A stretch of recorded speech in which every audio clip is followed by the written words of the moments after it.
YouTube's starting up. Just 1 second. We'll start the meeting.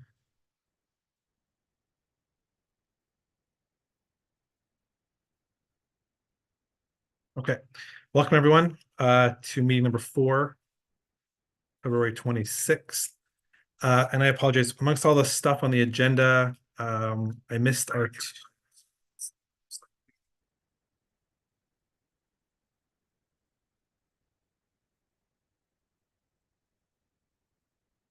welcome everyone to meeting number 4.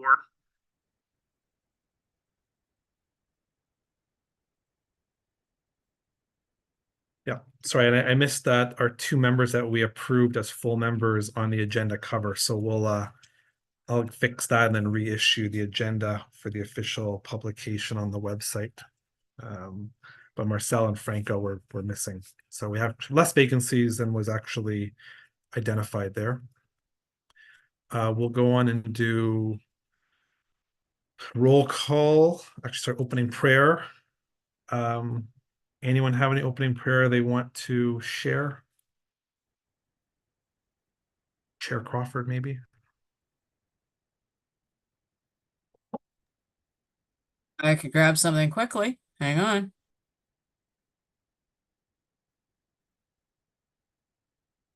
Nancy always has things handy.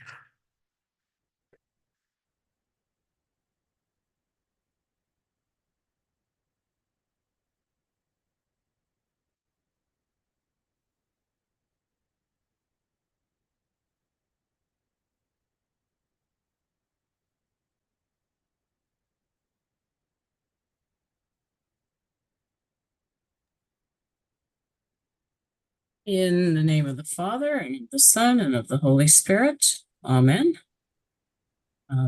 Please, everyone, put your intentions before the Lord. Father, may everything we do begin with your inspiration and continue with your saving help. Let our work always find its origin in you, and through you reach completion. We ask this through our Lord Jesus Christ, your Son, who lives and reigns with you and the Holy Spirit, one God, forever and ever. All saints, pray for us. Amen. In the Father, Son, Holy Spirit. Amen. Thank you. Our land acknowledgement is the land we walk on belongs to the Creator. Earth does not belong to humanity, but rather humanity is a part of the earth. The land was created to be enjoyed by all living beings, a principle reflected in the dish with one spoon covenant, taking only what we need to preserve our earth for future generations, leaving some for others as a sign of our respect and caring, and keeping it clean by revitalizing the land to sustain generations to come. All Toronto Catholic District School Board properties are situated on the traditional territories of the Ashinabek, the Haudenosaunee Confederacy, and the Wendat peoples. We recognize the land covered by Treaty 13 is held by the Mississaugas of the Credit First Nation. We also listen to the echoes of their prayers to the Creator and respect the beauty of Mother Earth while striving to learn and draw wisdom from First Nations, Inuit, and Métis traditions. Moving on to roll call. Okay, starting at the top. So Vice Chair Di Francesco. Here. Here. Gabriella Berloni. Here. Here. Ward 3 is vacant. Ward 4, Steve Massaroni. No. Ward 5 East, Franco Kotza.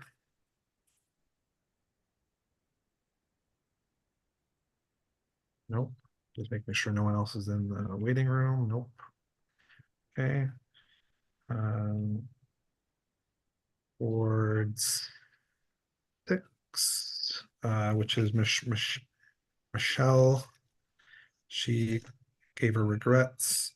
Ward 7, Aria. Thought I saw you in the. Let's see. I see you online, so I'm gonna take you as here. Ward 8, Rochelle. No, she said she's running late. Ward 10, Brian. Here. Ward 12, I'm here. Central Secondary, Gus. Present. Central East, Maria. Here. Community members, Joe Perry. Trustee representative, Trustee LaPretti. Saw you. I'm here. Thank you. I don't think Frank D'Amico's here. Ryan Peterson. Here. Present. Joe Ferrante. Here. Marco. Hi, thanks for having me. Hi.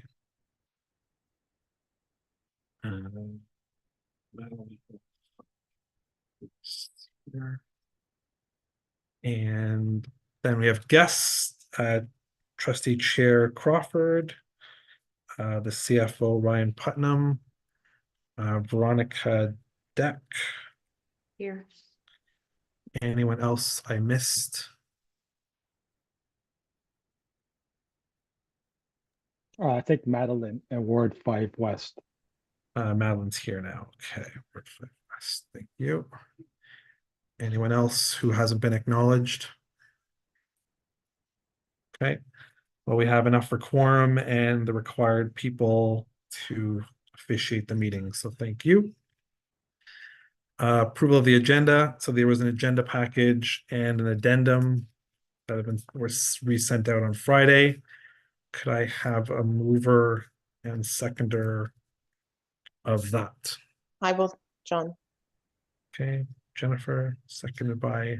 I'll second it. I can second it. Oh, Give you the next one, Maria. Any commentary on the agenda? Okay, if not, deemed approved. Are there any declarations of interest? Anyone associated with anything that we're dealing with? Take it as none. 6, approval signing of the minutes, January 15th, 2024. That was in the addendum package. Hopefully reflects what happened in the meeting. We'll get into minutes as part of another item. Any kind of a mover of the minutes? Maria, do you want to move that? Okay, seconded by. I'll second it, John. Okay, any corrections, omissions? Nope. Okay, then we'll take the minutes as approved, and then I will package off any recommendations to the board or wherever they have to go.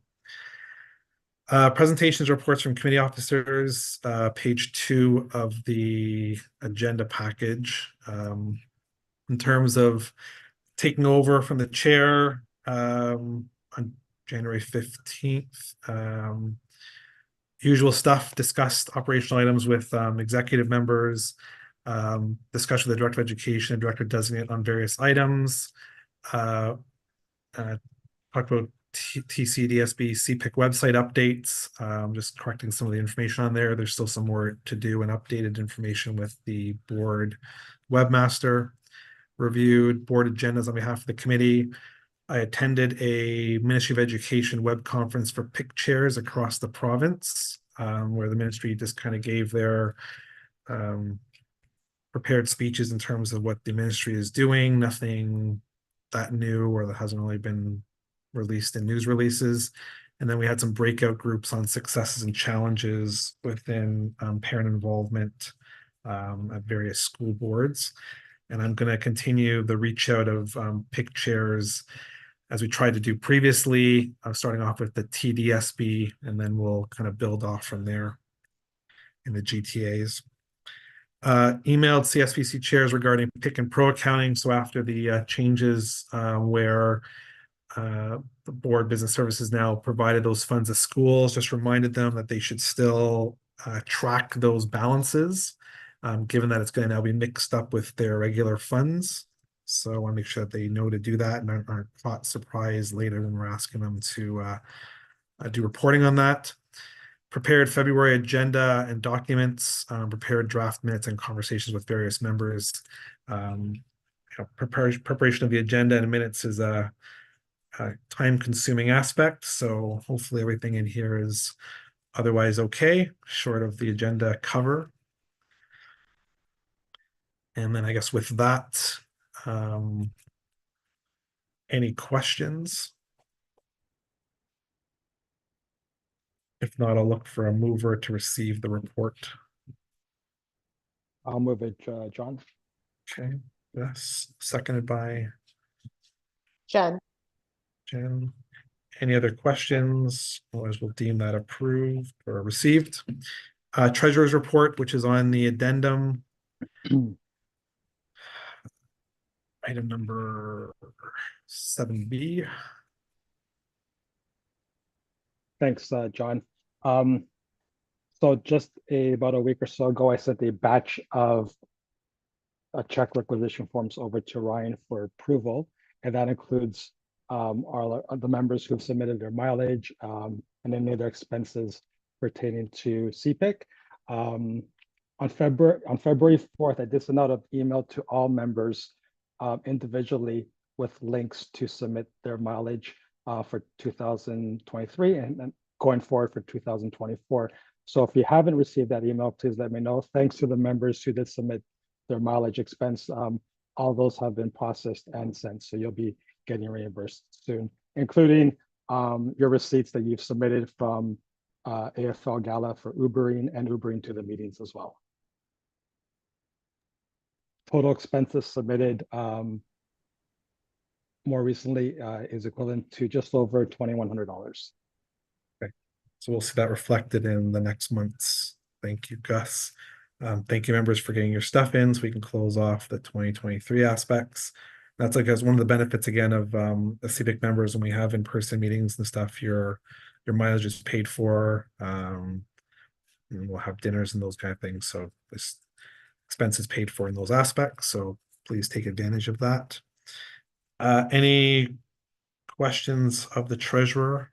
Otherwise, I'll take a motion to receive the treasurer's report. John, you have Ryan would like to speak. Peterson. Yes, go ahead.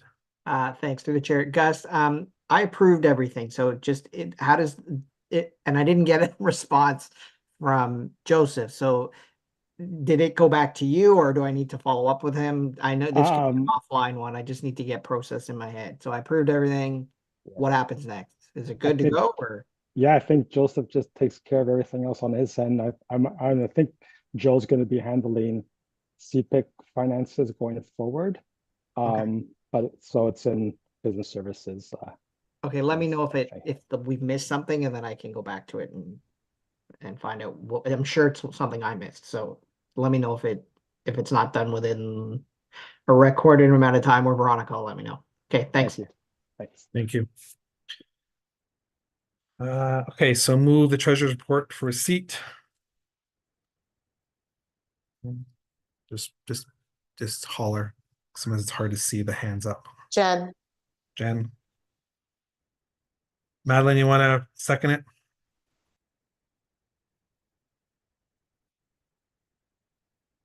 Oh, sorry. I was muted. Sorry. Yes, I'm seconded. Thank you. Okay. Next item is we have no delegations, unfinished business, and matters arising of. So there wasn't a material for this, but I just wanted to remind members that we previously allocated funding for a ward event, and just wanted to again encourage members, if you need help getting started, organizing something, please reach out to me. I'm happy to give you some advice. I know sometimes response of CSPC chairs isn't always the greatest, but if you know a couple of them, or you can start off in your own school, to foster ideas, or again, reach out to your local trustee and see if they'd like to do something. But we'd like to see if we can get an event in each ward, be it a ward meeting with the trustee or just getting CSPCs together, or perhaps something larger with a speaker. So again, just reach out to me if you're planning something or you want to generate some ideas. But we've got some funding approved for that, and I can walk you through the process of what you have to do in terms of securing permits and other things like that, and making sure your expenses are going to be in line so we can get those things either prepaid or paid afterwards. Mhm.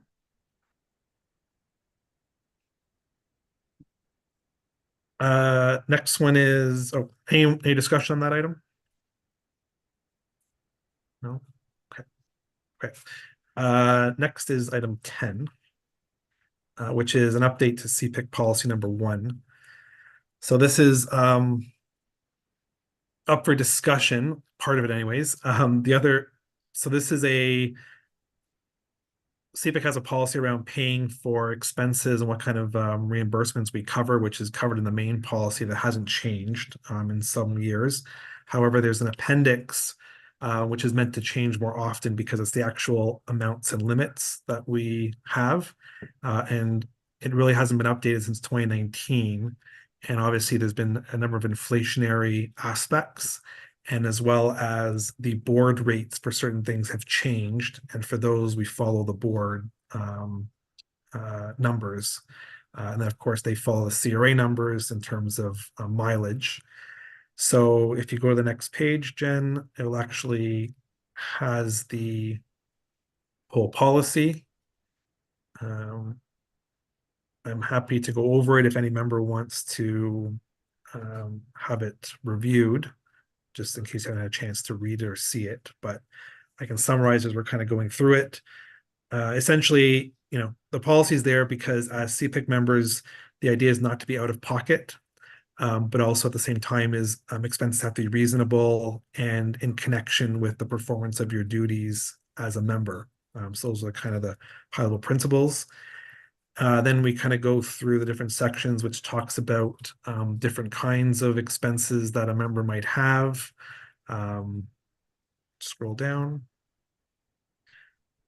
Go down. So like the process for claim reimbursement, we don't speak about the exact way to do it, but obviously every year could change. In this case, the treasurer has created forms that you can fill out, and then it speaks in terms of the approval flow.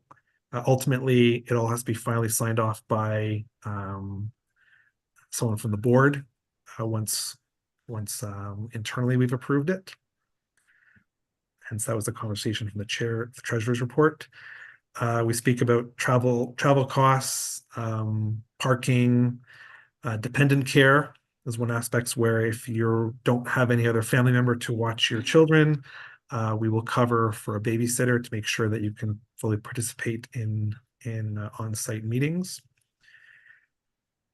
And then, let's see, next page talks about travel outside the GTA. That's usually when we have pre-approved conferences or things that have come up in terms of attending out-of-town conferences or other functions related to parent involvement, which are more rare.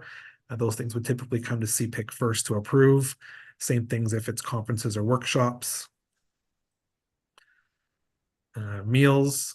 Like I said, we pay for meals already if you come to the meeting, but if there's something that's being done outside, if it falls under one of the pre-approved things that we're doing, that could be eligible. And again, just make sure if there's any long distance calls you had to make in relation to your duties. These are all rare things, but we kind of cover every possible scenario that may come up. Right. And then part of our expense policy also speaks about reimbursement or honoraria to volunteers and other things like that. So the meat of the expense policy is Appendix A. And some of these amounts you can see are kind of low, or they made sense back in 2019, but given changes to minimum wage and other things like that, some of the amounts have been updated. So the next page covers the new amounts. So the mileage rate is set by the CRA, which the board adopts. That's what it is for 2024. So that's not really up for debate.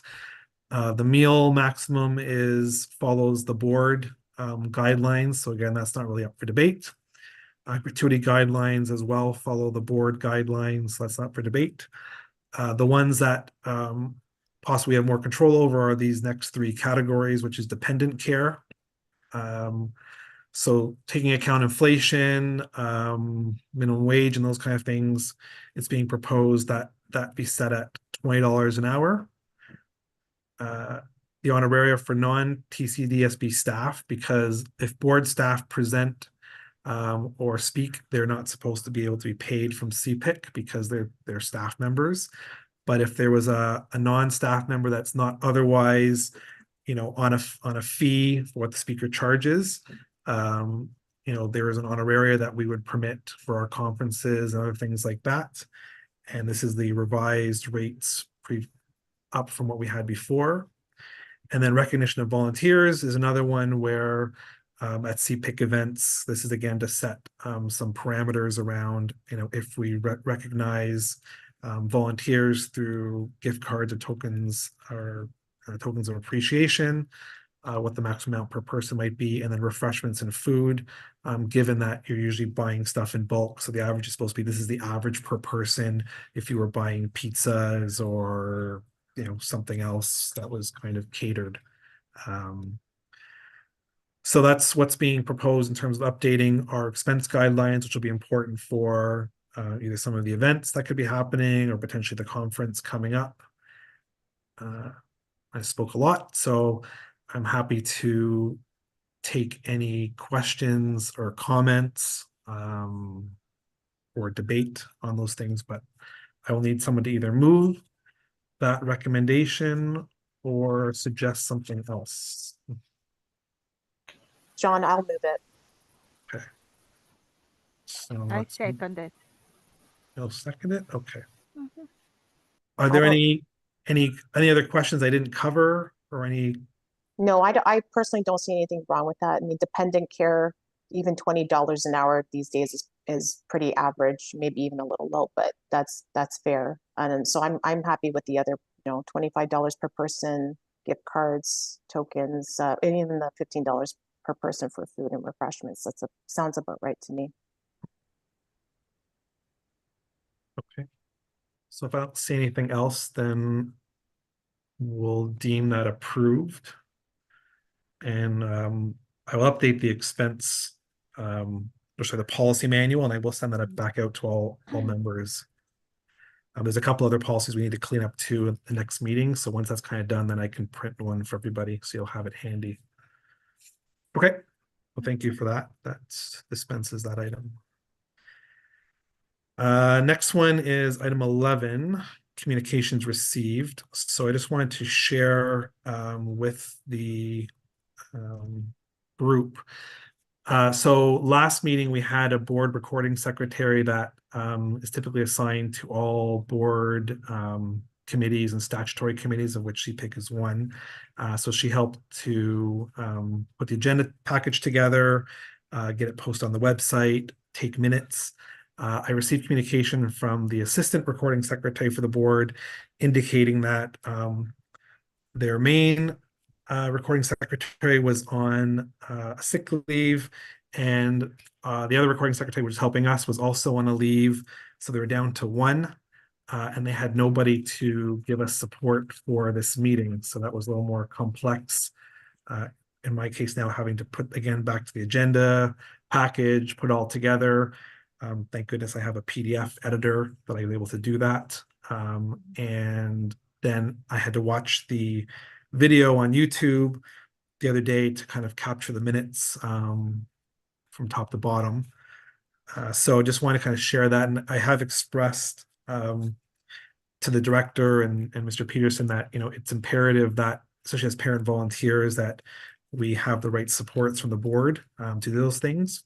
Because obviously the committee has certain rules to follow and procedures, and it's sometimes burdenous if it's put on the chair or someone else to have to do all that stuff, because we do want to follow the procedures of the board and make sure things are all in check.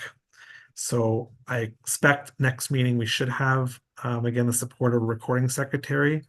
And I have been in discussions with the chair and the director for other aspects for CPIC, but I just wanted to kind of just share that communication and kind of why things are the way they are right this meeting. Mhm. Okay, thanks, John. Uh, and then the other communication received is from the Nurturing Our Catholic School Community, the Lift Jesus Higher. So, and I have an update on that today too. So just we're sharing in terms of you'll see further in the agenda where we dealt with the Lift Jesus Higher parent sponsorship at executive committee, just sharing the communication that went out to the principals in the schools. That was on page 1112. And happy to report that all the parent tickets that we made available were all spoken for. So we had 75 parents that expressed interest in attending, and we have Rochelle is one of the CPIC that's actually going to man our table at the registration at the event on the weekend. I picked up the banner from the board offices this afternoon that they'll bring down, and we have a tablecloth that Trustee Tanawan will bring down, and then we have a couple materials that could be put on our table. So if there's another member that is interested in going and will be responsible for our table, we will cover your ticket and your travel there. But if you're just a regular parent, the only thing that we're doing if you were pre-approved is just covering the cost of your ticket.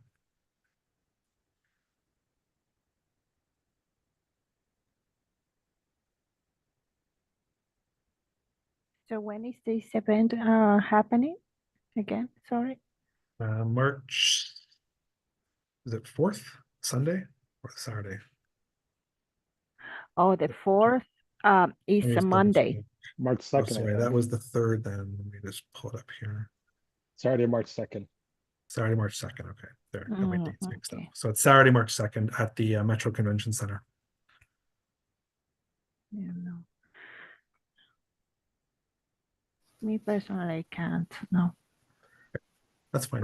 We have one member that's What time is that at?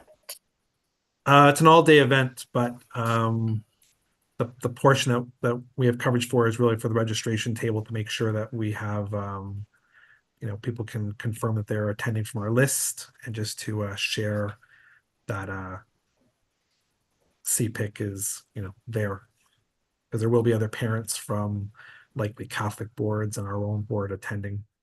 John, Michelle has her hand up. Yeah, Rochelle. Yes, that was fun. Hi, sorry, I'm just having issues with my video.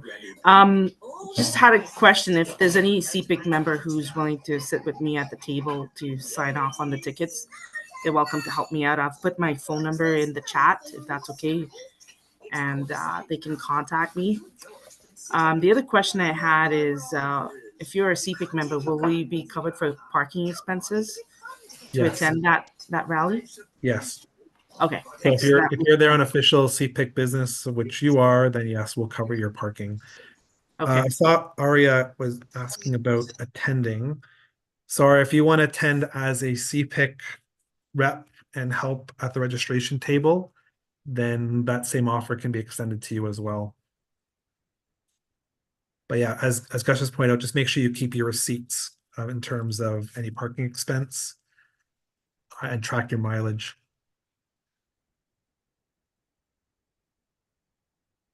So it's a good faith building exercise. That's kind of why, well, we'll speak about it in the subcommittee reports, but John, Maria has her hand up. Maria, go ahead. You're on mute.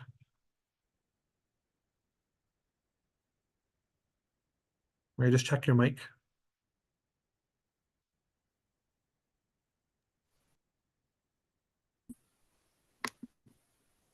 Can you hear me? Yes, you're breaking up a little bit. You can't hear me?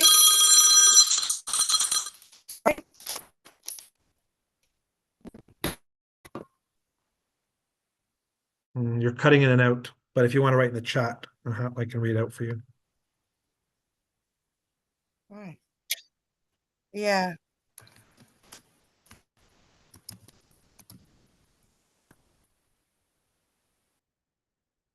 No, we can't hear you.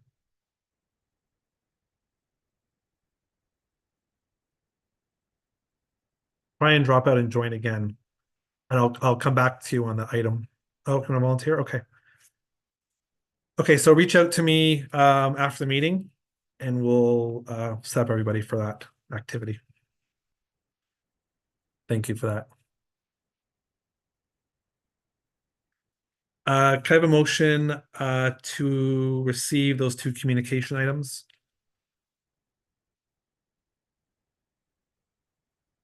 I will, John, it's Jen. Jen and second that. Gabriella, thank you. Okay, so receive those items. Thank you. Okay, on to item. Just always got a cross reference between the addendum and the agenda, make sure we don't miss anything.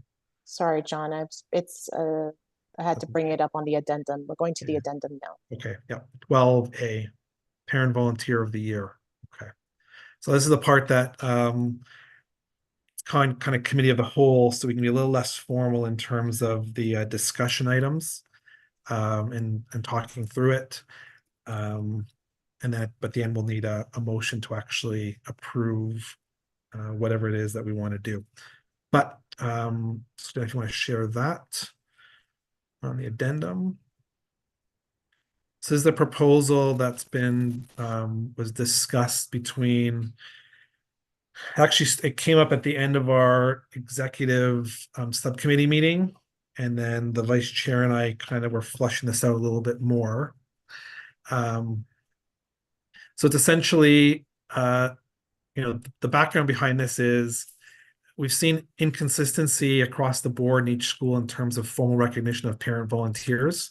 It actually probably surfaced from a school that actually was doing it well in terms of having a yearly parent volunteer in their school.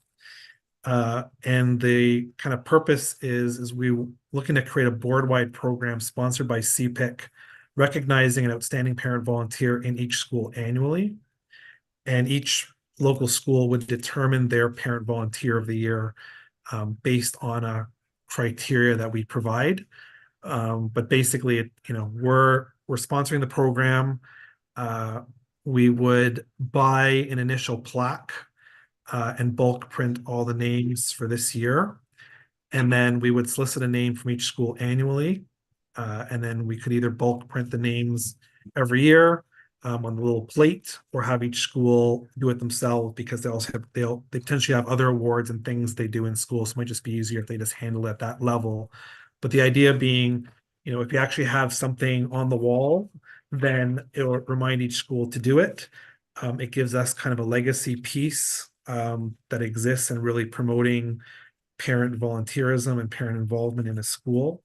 And then as well as it also helps to chip away at our large surplus by buying something big in year one, because obviously the ongoing costs will be very small year on year. But this basically would become a piece where the board doesn't do anything like this. They have different awards for different things, but doesn't really have anything for parent volunteer or parent involvement person of the year.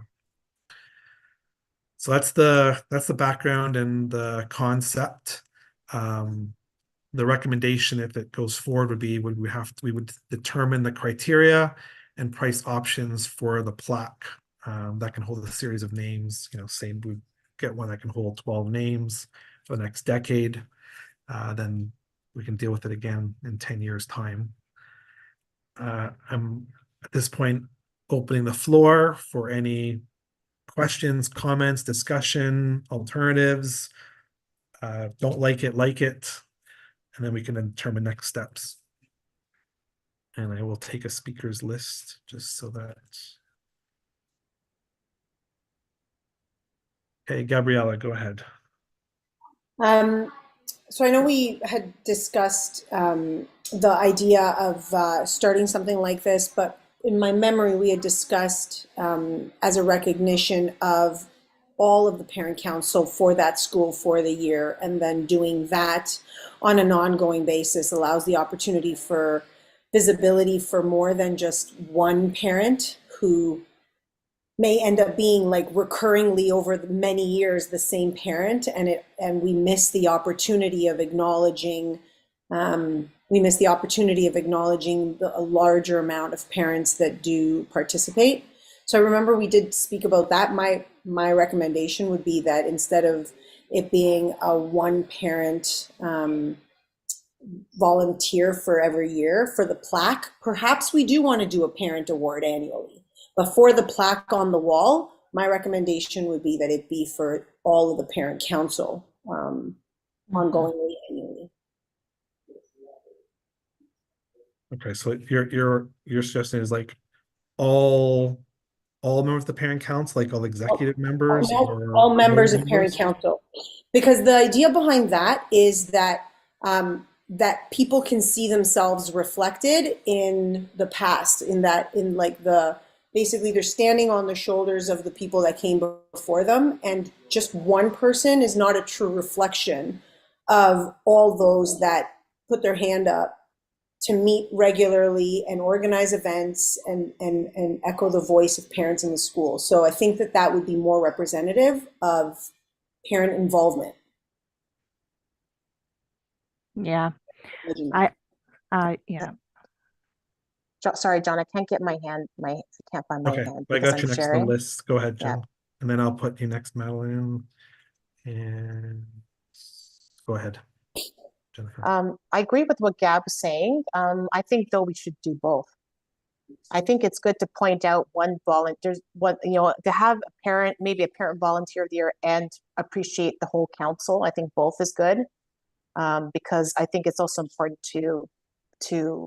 for the school to recognize that one parent that goes above and beyond, does amazing things for their school. So I think the council as a whole plus a volunteer of the year. And it doesn't have to be from the council. The volunteer of the year is any parent in the school. So it's any parent, like we have parents that are not on council and still are participating in all kinds of things. And that person may be that volunteer of the year. Okay, thanks for those comments. Madeline? Yes, I agree with Jen in that having both, having the one for the parent council and also for an individual that doesn't belong to the council but still participates. Like, so, yes, I agree with that. The only comment I have on the whole council thing is operationally, it may be hard to execute because you got a lot of names to get, and some councils may have 5 members, some have like 16, depending on their bylaws. I'm not sure. What about if a I guess you council could get member- on a plaque like the Stanley Cup in very small letters, but that's the only thing to be cautious of is it's more names and things to have to coordinate.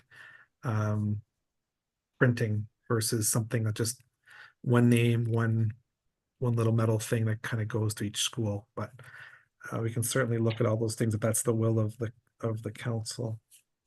Yeah, the only pitfall is I think it would be very important to just be guided by what the intention is here.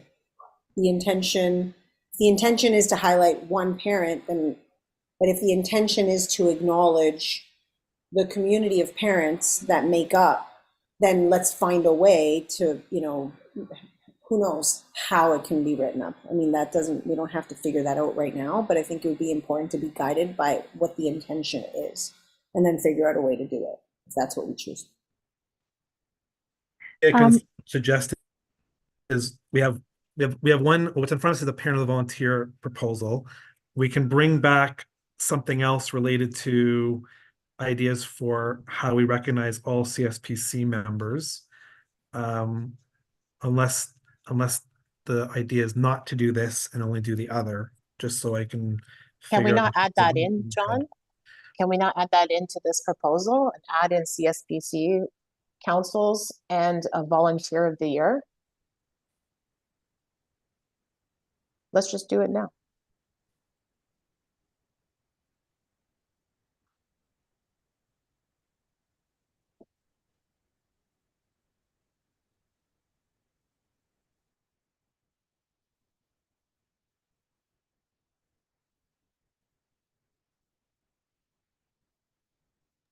Did we lose John? Or is it me that got lost? I'm still here. We lost John. We lost John? Okay. Yeah. Does that take streaming down? Mm, Uh, maybe. Motion to adjourn? No, it's Not allowed to, it's CFO, still but on. The YouTube live is still. your staff. I still see the YouTube link currently playing. Okay. Sorry, my internet connectivity dropped for a second.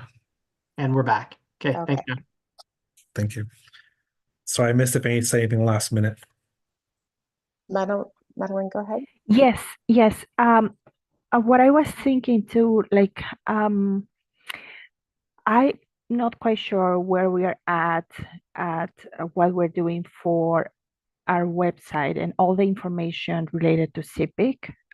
So people know more about the roles that we do, but definitely, like, I mean, it will be impossible to acknowledge everybody and to have so many brain tons, but I'm thinking that why don't we look at a way to add it to our website where we are recognizing parents and we can kind of like leave their legacy of their names and what they've done in our website. So it's connected and is acknowledged as well.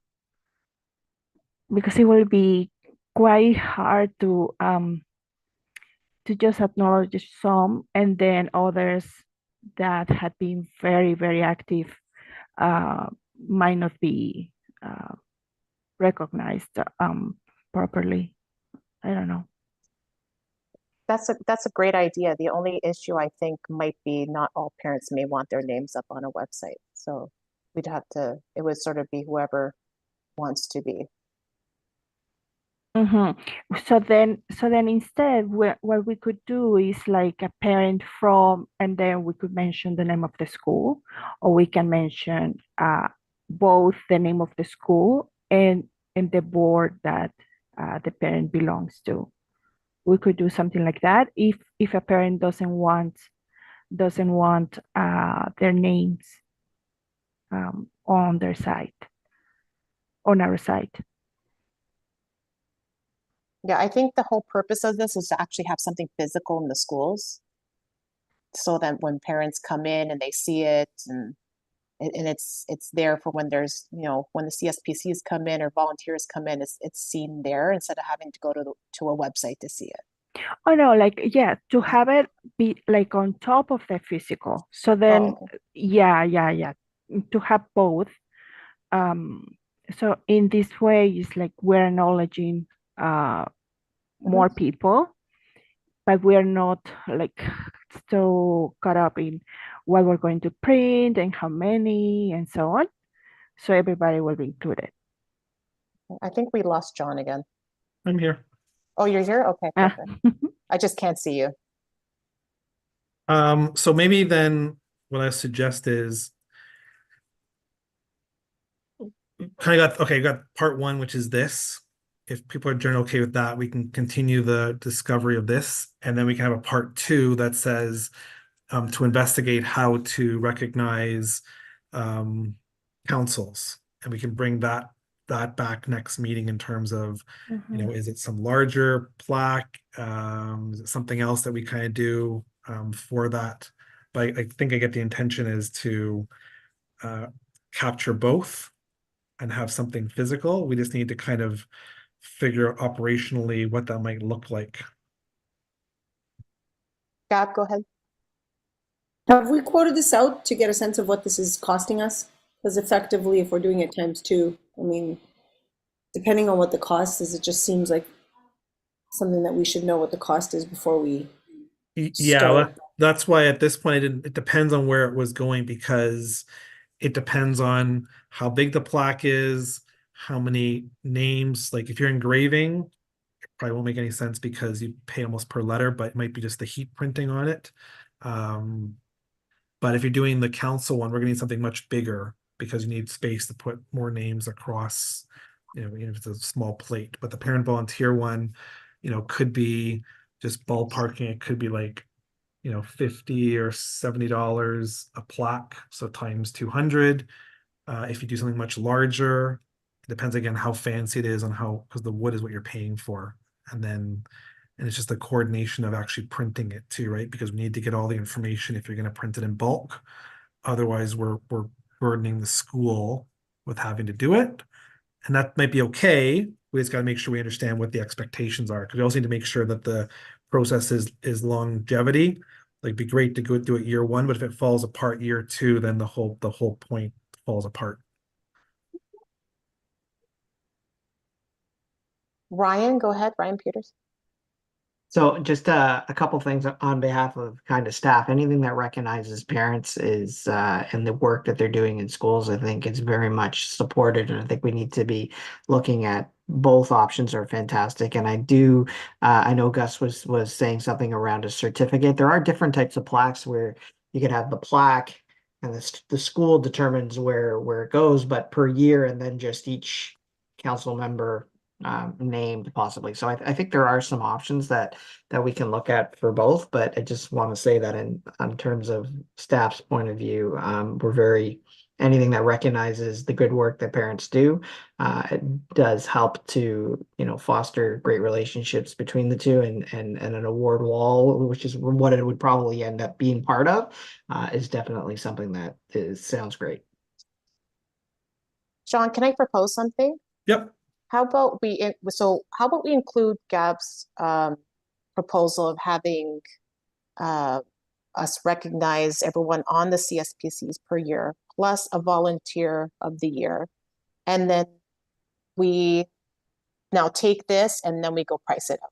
And then the next meeting we come back and say, this is the cost of this, and this, and this. And then we take another look at everything. Yep, that's fair. Okay, so what we'll maybe capture is we endorse in principle the parent volunteer of the year plus a CSPC, I'm gonna call it a named list, and then the executives will bring it back next meeting with pricing and options, so that we can determine. Is that kind of fair as an approach? Yeah, I think so. Okay. I'll capture the clean wording of that. But anyways, I'll take that move by you, Jennifer, seconded by Gabriella. She said yes with her. Yes. No. Okay. Good. All right. Thank you for that. So the next one is no more plaques. No more plaques. More plaques. No, hold on. I have to. Yeah, one up. Was the parent charter, right? Yes. Go up one. Oh, one up one. Sorry. Yeah. Okay, so this proposal is looking at bringing something forward that's kind of existing but isn't really well known. So there is a parent charter of principles that was adopted by the Board of Trustees several years ago. It's one of my favorite subjects because I think I started it in like 2012 and it took like 6 years for it to come to fruition. But anywho, it exists. And quite frankly, I think many parents don't know their rights, and publicizing of these principles more widely will provide more insight for parents on their expectations and the board's responsibilities. CPIC, last time we did this in 2019, we printed postcards outlining both the parent and student charter of principles, and we hand them out at events. And I just picked up the last box today from the board offices that will include at the Lift Jesus Higher table. So my thought was that CPIC should procure professional printing and provide one large thing to each school to display in their atrium or near the front entrance of the school. And basically it's something that exists that, long-standing and parents can look at. And there are some budgetary numbers at the bottom of the page just for options wise. So, assuming you're buying 200 of something, that's the price per unit, and depends on what kind of material it would be, right? Plastic, metal, it's obviously pretty expensive, acrylic, or foam board. It'd be full color. And we know we have to come back with a design, but basically that's the idea. And the next page just has a copy of the parent charter of principles for those that actually have never seen it.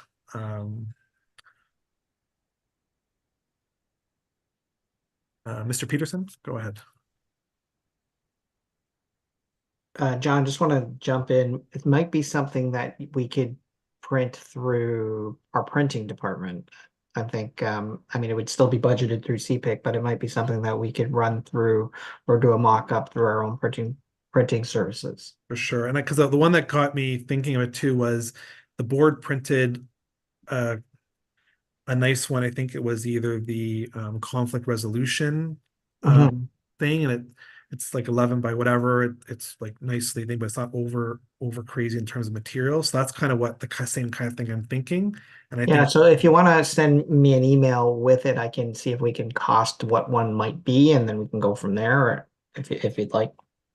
yeah, okay. Well, I guess it depends if the will of the committee to do Yeah. that. So again, the two things. So one is it's highlighting in terms of parents, for parents, and the second thing again is it helps to draw down on our budget on a legacy piece, and we can put CPIC's logo on the bottom, and whatever.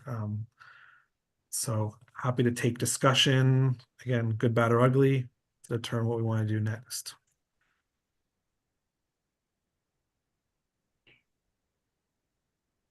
Is there any?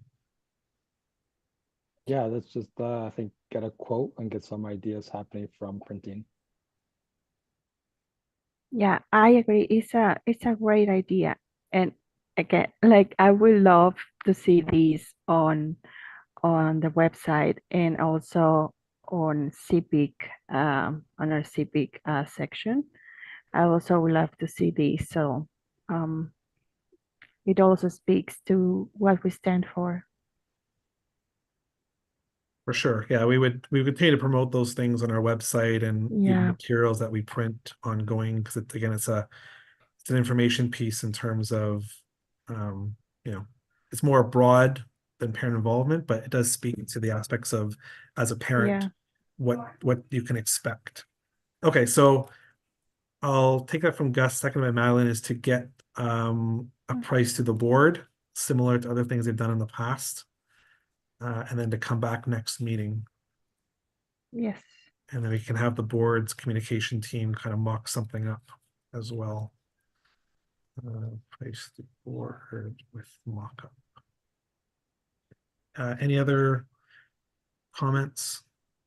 John, just I would like comms to kind of review it too, just because it's been a little bit of time, just in case there needs to be some updating or anything, is because it would go out kind of as a it is TCDSB, just wanted them to kind of get their eyes on too. So could we add that to something?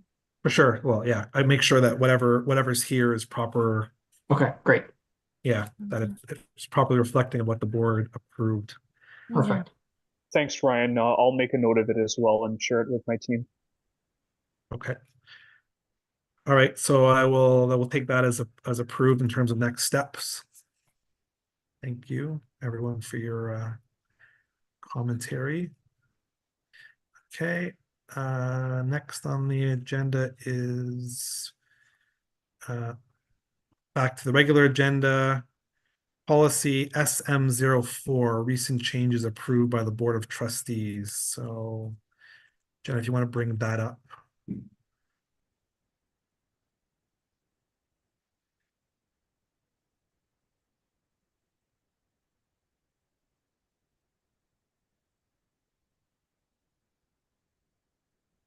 Yeah, this one here. Okay. So for those that were at the last meeting, if you recall, we were updated by the business Business Services Department of the board that there was various policies related to some financial items that affected CSPCs that were going forward to the governance committee of the board, and then subsequently to the board table. Now, I guess in fairness, it was suggested that these things were going to be shared with us, not necessarily to intervene because it was a tight process, but we actually weren't provided them during that process. And the only reason I caught it was because another member kind of said, "Did you look at these things that were passed on here?" And I said, "Oh, I wasn't aware of it." And I asked one of the trustees, and they said, "Oh, it kind of went through and without really any questions." But one of them in particular, SM04, there's potentially just a concern in there, or there was missing context to one of the things that was struck out, particularly I think on one of the last provisions. If you go down, and I want to give the CFO a chance just to respond to it. Scroll down, Jen. I don't think I had any problems with that. This one, number 8. So it was struck out in terms of saying when fundraising is a joint project with the local CS Catholic School Advisory Council, it's understood decision-making, disbursement of funds, a joint responsibility. So we know notionally and operationally that yes, these things happen. However, given the issues we had with the parent council policy, we learned that having clear things in writing is important, because just because something's being done operationally doesn't mean that everyone will follow it or it's absolute clarity to it. And we think it's important to make sure that, if fundraising is done jointly, or if it's a function of CSPC driving it, that, they have as much say as a principal in terms of, where it should be directed to. So we just wanted to get staff's view of, why was this removed? Is it covered in somewhere else? Because we were kind of concerned about that piece being struck.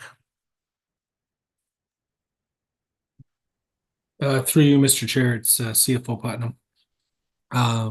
Thanks for the preamble, and I'll take responsibility. It's my apologies that we weren't able to connect and give you guys an advance screening. I will take that back, and that's on me. I should have made sure that was executed. There's a couple things. So number 8, and whoever's controlling the screen, if it's you, Jennifer, if we just scroll down the rest of the way, just for a visual for a second to see how much was struck. That's all operative.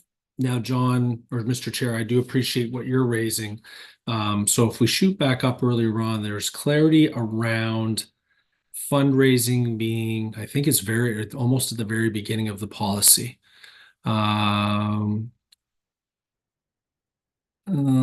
think number 1. There is number 1. Regulation 1 is the motherhood statement for policy, that it is carried out jointly. So it will be understood that at the beginning of a fundraising initiative, that there would be a discussion around the use of the funds. So that's intended to give a little bit of latitude. I don't think there would be any school, and Superintendent Peterson, correct me if I'm wrong, where you would hopefully find that a principal would take carriage of funds and then go in a different direction than from what was discussed. I also think we need to, and we had some, and Chair Crawford was also there at GAP. We had some conversation as well, and and actually I also believe Trustee LaPretti, about needing to make sure that we do have a good relationship at the local level. There's a clear understanding of what's being fundraised for. We have had occasion where there has been a difference of opinion. We need to be clear that the principal ultimately has the jurisdiction around prioritizing and use of the funds, recognizing that it's a joint effort in the fundraising itself. So I think, Mr. Chair, that there's enough latitude there, and it was becoming too prescriptive for a policy around getting into the dual signatures checks. And operationally, it should be carried out without needing it to be prescribed. And if there are examples on a one school, one story at a time, the superintendent, along with Superintendent Peterson, or our superintendent of parent engagement, whoever that would be at the time, and myself, could certainly adjudicate. So I think that's the intention of that, not to limit or diminish either party's sort of voice with respect to directing the funds. The execution is more operative. Yeah, and I think that's the lesson we learned in the CSPC policy, because when that came forward, there was a lot of suggestion of striking it components, because we said, well, it's understood or it's operational, but we had a lot of stories we heard from councils that, principals interpreted what was written down. It wasn't exactly clear. And I agree that, sometimes the one-offs are the one-offs, but we also think it's important from a policy statement to make sure that it's clear. Like if parents are fundraising and taking from parents, right? Yes, we gotta make sure the principal's signing off on it, but it's a clearly joint thing in terms of how to execute and how to spend, right? And number one just kind of really speaks about a project, but doesn't really speak to the aspects of the principal can't just say, well, we need to buy whatever. Because in most schools, if the CSPC does something like has a fun fair or fundraiser and stuff, for the most part, they have pretty much latitude of what it's going to be spent on, provided it's not something inappropriate. And I think some of the concerns of some members were that, while it's understood, there could be cases where it gets misinterpreted. But I leave it to some other members to also raise their view of that, but it's kind of giving the context for why it's in front of us here today. No, I appreciate that. And through you, Mr. Chair, I do think we need to, if it turns out that there is a frequency of challenges as a result of, we'll call this a little bit more latitude in the policy, I think we can reflect and we can certainly make adjustments. We can also look at when we bring the school operating procedures sort of along as well and bring some clarity there. Like a policy really should be a motherhood governing statement, as I know you know. I think the other challenge we have is there really should be no fundraising or activities undertaken within the school unless it is towards the broader school initiatives. And I think those are things that if you have a good working relationship, and clear vision at the beginning of the year, you set a CSPC vision and a fundraising plan for the school that's shared effort of what the principal's views are, whether or not the school themselves will be doing a fundraising. I think that's the area that we can bring some direction, focus, clarity, and maybe eliminate some of these concerns, which is the engagement and the relationship piece. So again, having it in policy to sort of have to drive home something that otherwise should happen organically. I'd like to take it for a bit of a road test, and ultimately everything does need to fall back under the jurisdiction of the principal. Appreciating where the efforts lie, ultimately we need to get a little bit a focus back to what would be the overall suggestions and focus as the site-based manager and our instructional leader in the schools, respecting that they should be taking input openly from the CPIC, whether it's fundraised or CSPC, whether it's fundraised by the council or the schools. So that's the rationale behind it and the discussions that we had at GAP. And I'll kind of leave it at that for now in terms of staff's comments. Happy to take questions. Madam Vice Chair. Yeah, you can go first. Okay, thank you. I just have a question with regard to number 7. I'm not familiar with what it said prior, to be completely honest, but I'm just wondering, my experience is that the language is limiting and is not worded in a way that is intended, that it's saying what I understand it's intending to say. What this says here is that all purchasing of fundraising basically needs to be done by board-approved vendors. But I believe what this is intended to say is anything for like capital improvement or technology. I doubt that it's saying that, the school items that when there's classroom funds that are purchased by the teachers and then refunded for the classroom funds by parent council, that they can't go through Amazon. It has to be board-approved vendors, for example. So I think the wording there could be a little tighter, just to make sure that it's only speaking to capital improvement or technology-related products, unless that's not what it's intended to say. So, if you can speak to that a little bit, please. Sure, that's a great question. Yeah, number 6 in of itself, I think, speaks to specifically to capital and technology pre-approval. Number 7 is a little broader, though, where if we're talking material funds, and again, these when it's a policy, you're also, there's things that just happen organically in terms of the examples you've cited, where it could be really low key. Even if our schools, our principals are reimbursing a teacher for, going to the dollar store, whatever it would be. But when it comes to larger fundraising activities that have sort of an end in mind, and it is something that we otherwise have a board approved vendor for, then we need to make sure that that's flowing back, that the school principal is ensuring that we're procuring it through board contracts, because ultimately anything that's fundraised, I mean, it hits our books and then it gets captured under our obligations with respect to, public sector procurement. But it's not meant to be pedantic where it's going to not make sense. With our examples, I'll give you an example. If someone wants to fundraise for an electronic sign, for example, and we had some conversation around, or if there was a particular parent that that's their book of business, and they'd be happy to donate their time and just look for costs. Like, those are things that we would be skeptical to support without going through a vetting process. And rather than being limiting, we'd be happy to look at getting them on and vetting them as a vendor, but we just can't have schools fundraising and using whoever they want for whatever projects, whether it's capital, technology, or otherwise. So that's really the purpose there, which is to capture the major scope of the stuff where we already have things in place.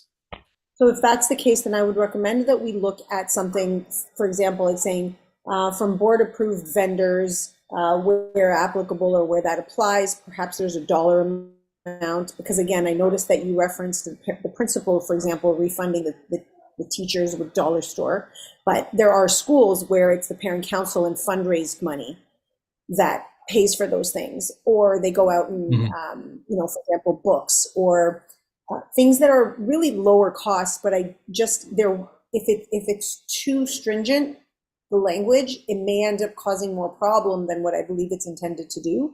So if we can perhaps, and I fully understood what you were saying, but perhaps we can add a little bit of language there just so that it does allow for some movement, but it also speaks to the concerns that you wanted to make sure were clearly stipulated.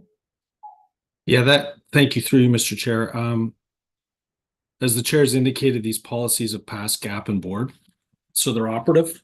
And I think the other piece is, my view is that most fundraising should have an intentional purpose. I mean, when we look at our fundraising intention of key fundraising, it's not so much having sundry funds. Like, that's what the principal will be doing. I mean, there could be an allocation within the CSPC budget to provide support or supplement those types of reimbursements, but that's not really the intention of fundraising. Fundraising is normally with specific purpose. And I think that we want to make sure that we're not just doing a general capture to have funds available for any reason.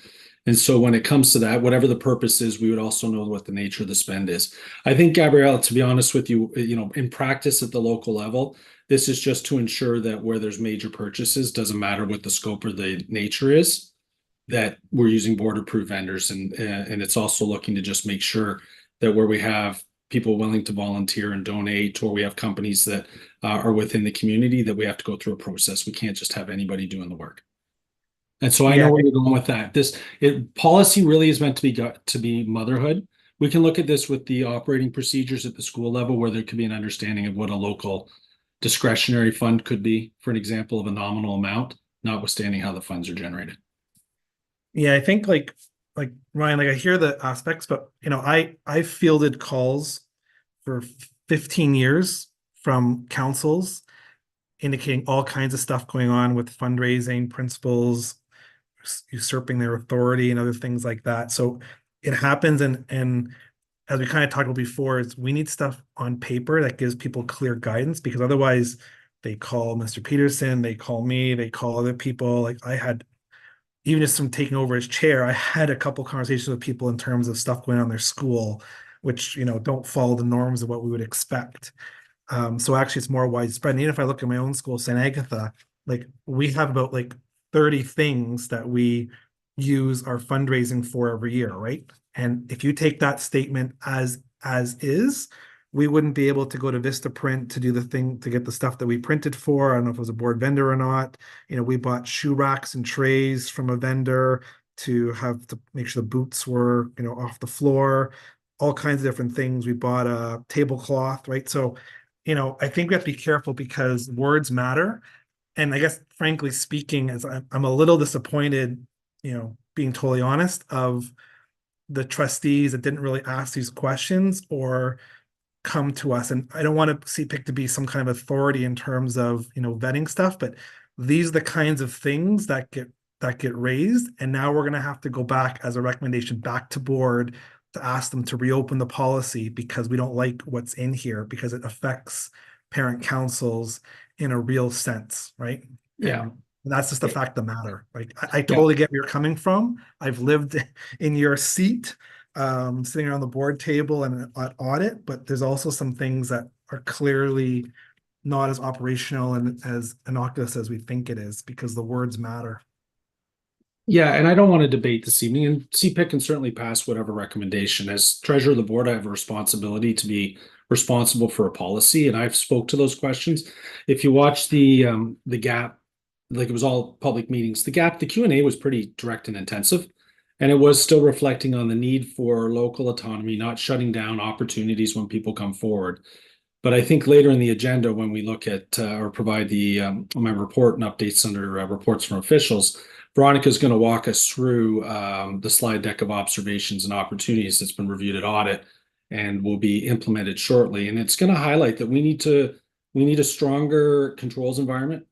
We need a stronger operating environment. I think a lot of what CPIC's been advocating for will bring a lot of this along naturally, right, in terms of clarity. And I think the work as well of Mr. Fiorante, as we move ahead, will bring some balance to the force in terms of what's happening out there in the system. But I also need to be clear, and I was clear at GAP, the principal is responsible for and ultimately has final say over all funds, school funds and CSPC funds that are raised. That's clear in the policy. It's nothing we added. It's how they manage that. And then I think with respect to this particular regulation, I think we can address it through the school guidelines, which if there's fundraising done at the beginning of the year and the CSPC wishes to set aside a certain amount of funds for operational purposes or otherwise, or to just support things, well, that's a little different. It's relaxing and dispersing the money a little differently than fundraising for a specific purpose and then using a non-approved vendor. So I get where you're going with this. I think we can address it through S10. And I would sit at GAP respectfully and say that we still need to maintain this language because as a motherhood statement, that is our intention, but there's always exceptions. Thanks, Mr. Chair. I'm not trying to be stubborn. I'm actually just trying to get us right side back and sort of straightened out as a system. And we'll see some of the metrics later in Veronica's update that just show how vast our system is right now and the need for us to have a little bit more. We want direction. This is direction, which is unless it makes sense, we should be using board approved vendors. And I think our principals and secretaries, as we build capacity in our CSPC movement in terms of support, I think it'll just fall into line naturally. But I do appreciate the consternation. Thank you.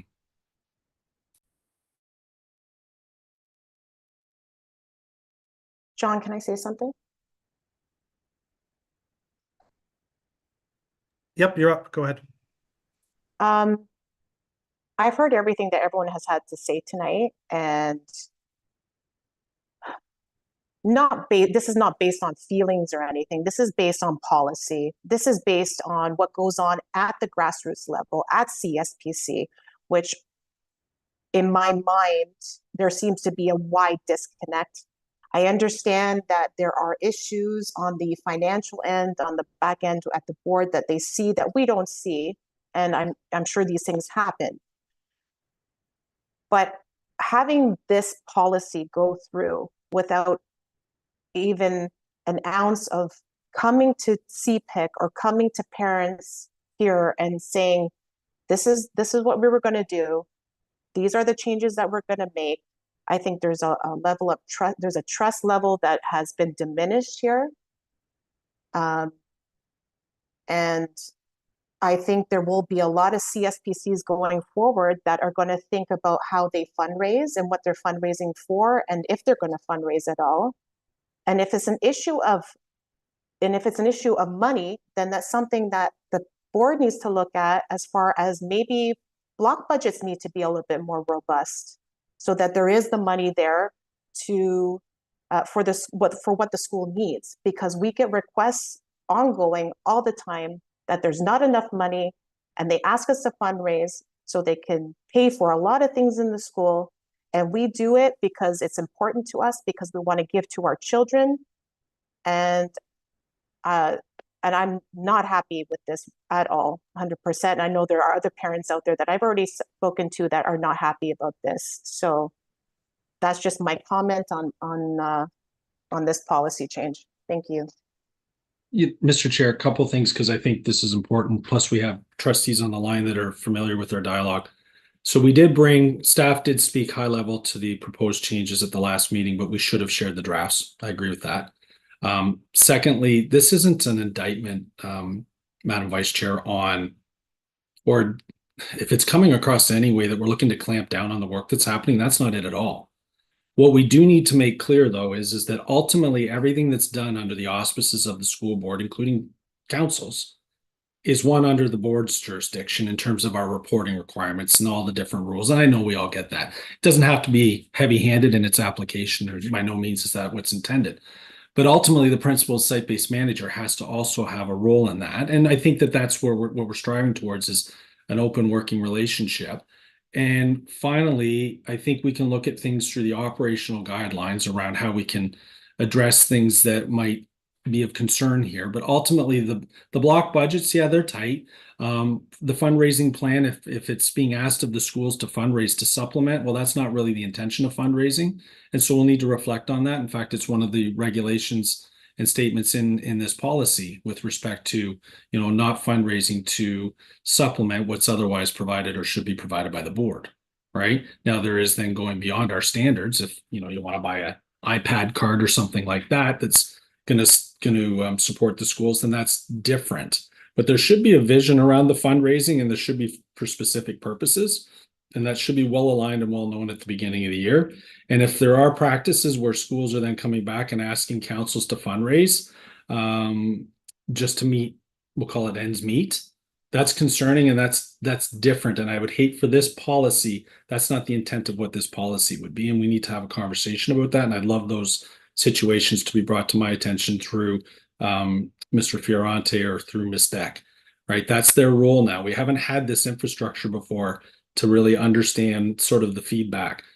But again, the discussion at GAP, just to bring closure, Mr. Chair, is, fundraising should be done. It should be said at the beginning of the year. There should be a purpose. It really should align with the overall school goals, and it can be agreed upon. But then the funds do become, whether they're in the school account, the CSPC account, block funds, it doesn't matter. It all should be aligned, but it does fall under the jurisdiction of the broader board and at the local level under the principal for their responsibility. How they carry out that carriage, I think, is the key. Yeah. Thanks, Mr. Chair. Oh, thank you. And I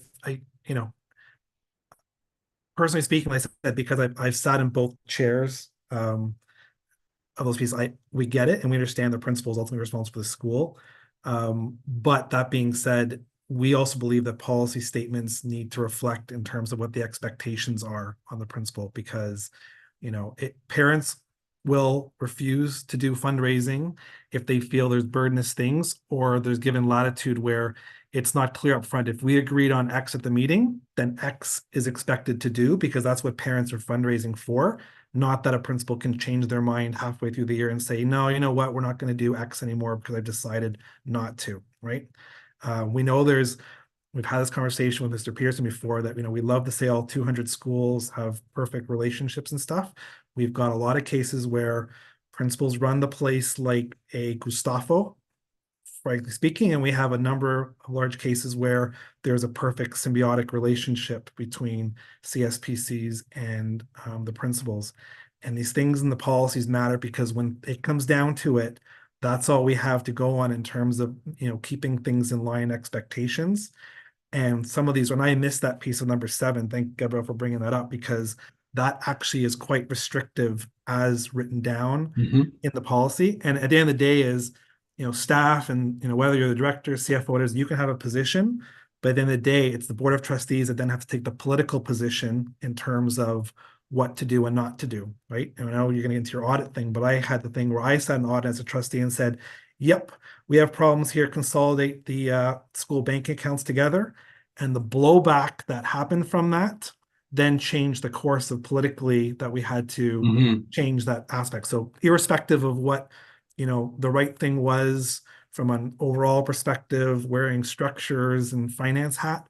The political reality was something different. And this is a case where if these things are taken at face value, and we've already seen the blowback that's starting to happen in terms of the conversations we've had only very briefly, because some trustees were actually share the stuff with their school community. Otherwise, no one would have known what happened.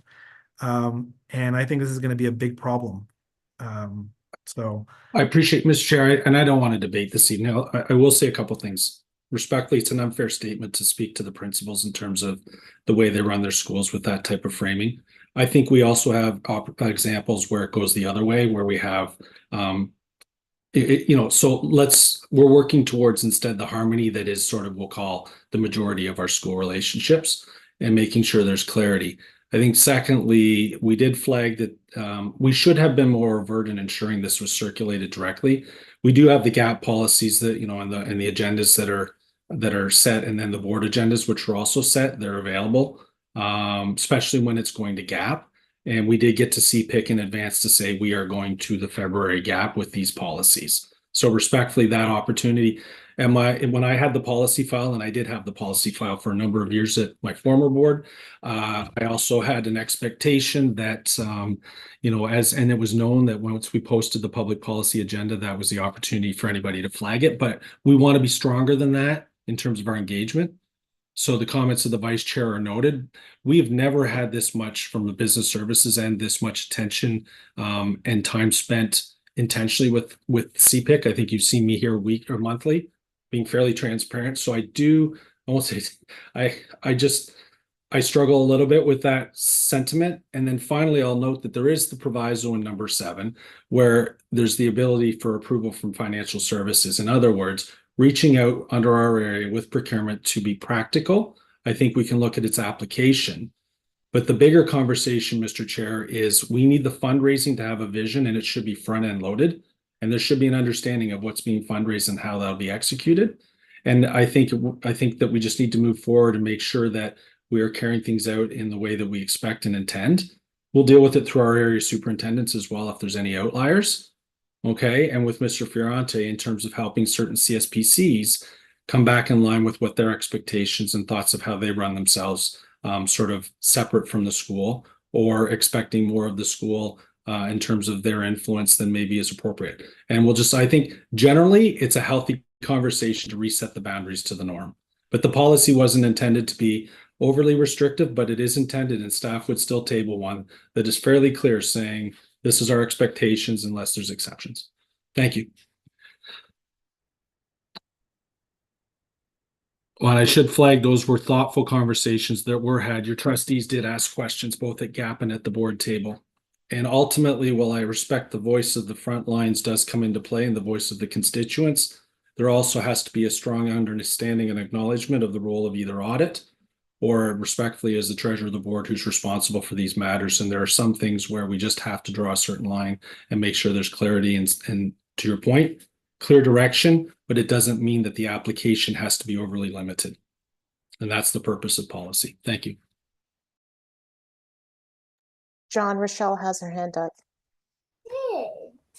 Rochelle, then Madeline. Hi, I just wanted to mention, just to be devil's advocate, if you look at policy section 10, it basically says that all the funds raised by CSPCs are basically controlled by the board, like not in so much direct words, but that's what I read. But that's what we understand, the board through the principal. So just a comment I wanted to make. Yeah, thank you. And through you, Mr. Chair, that's just common standard language. It's how that's affected. So I appreciate that. And we are reviewing S10 as well, and we'll come back and make sure that there's a clear understanding of any changes that we'd be making in that area. The fundraising policy was bundled with the donations policy and the charitable foundations. Again, it's not meant to be overly restrictive, and respectfully, what's tabled here is a fair balance, I believe. Thanks. Madeline and then Maria. Yes, I just wanted to know where we can access the approved vendors list for the board. Mr. Putnam? Thank you, Mr. Chair. Again, if the school principal is advised of what we're intending to do, then that's a mechanism that the secretary would either have direct access at the office or can reach out to our procurement team, and we have staff that directly support our school secretaries. Okay, thanks. And actually, and I should say, because part of branching out, I won't put them on the spot tonight, but part of our growing capacity is through the school finance support team as well. The work of Mr. Fiorante, right? The work of Ms. Deck. So there's going to be a combination of capacity building, training, and recommendations from your previous meeting, Mr. Chair, around building out further FAQs and things that can be helpful. So we can add to that repository to make the information as readily available as possible. But there's a combination of folks now that are going to be more available to our chairs and to our school offices than ever have been. Maria? Unmute yourself. I had the same question. It was basically the same question of vendors list. For vendor list? Yeah. Yeah, I think Yeah. that's, I think that And adds- policy, is that it?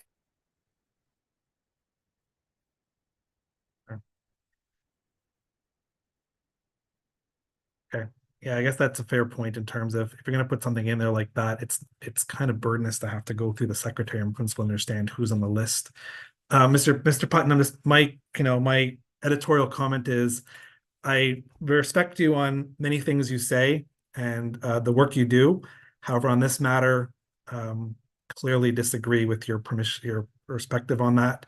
And at the end of the day is policy belongs to trustees, not to staff. Staff advises on policies, but policy is in the purview of the trustees and their responsibility is both to the board and the constituents. But I'm telling you, and these things are going to cause problems.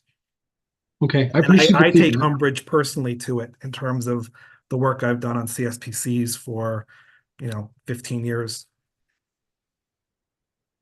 I appreciate your comments, and ultimately, you know that I respect that the Board of Governors is ultimately the authority. I would also note that input from advisory committees in the front lines is input, and it has to be weighed against that of staff and the experts. And also with the task that's before us, I think when we look at the school funds review, it'll make it a little clearer as well. Which is again, we're not using extreme examples to form our norm and our mean. But we are making very thoughtful changes in the area that ultimately, I think, Mr. Chair, my goal is actually to create an environment where then everyone is equipped and empowered and it can just run itself with autonomy. And we have balance in the force through the parent engagement side of things with respect to our relationships, our transparency, our understanding, our boundaries, a clear understanding of what's an appropriate ask or what should be provided. We're not there yet, but we are building it. And I think the last piece around I think there was a comment, and you were right, Maria. I apologize. I think it was Maria's comment. Your starting point as a CSPC is with Mr. Fiorante, right? And Joe is available, and he sat in your seat. He's been there for many years, and he's being asked now to help carry out some of these changes, but to make sure that they land the right way, Mr. Chair. And so I would encourage that to be the outreach as well, because we can give the answers. That is the intention of a direct conduit to a position that hasn't otherwise existed at the board until we identify that. And I think it was some of the recommendations, or I'll even use the word subtle pressure of those at CPIC that have led us towards really focusing in on this area and needing to resource it. And at the same time, from our principals and our secretaries saying they need stronger support on the school finance side. And so that will be, that's part of our movement here. So I'm not looking to limit anything, but ultimately, I think we should probably, it's back to you, Mr. Chair, in terms of whatever the CPIC as an advisory wishes to table to board. I will tell you, if it comes to board for discussion, I'll be very strong in reminding them that we were at CPIC prior to the February gap, that the policies were posted, they're open for input. Following gap, the website or the meetings are streamed. Following that, before it goes to board, again, it was posted. It was all in prior to agenda. Nothing's been done through addenda. It's all been there and available. And we had healthy discussion where the trustees asked some very strong questions on behalf of the communities. And I think that they respected the answers. It's in line, a lot of the feedback that we would have tonight was consistent with the line of questioning discussion. And ultimately, the Board of Governors accept the expertise of staff at this point, appreciating that I actually have a real understanding and appreciation for everything you've cited around the frontline pressures, respecting that, and understanding how that can have its own political aspect. That's not lost.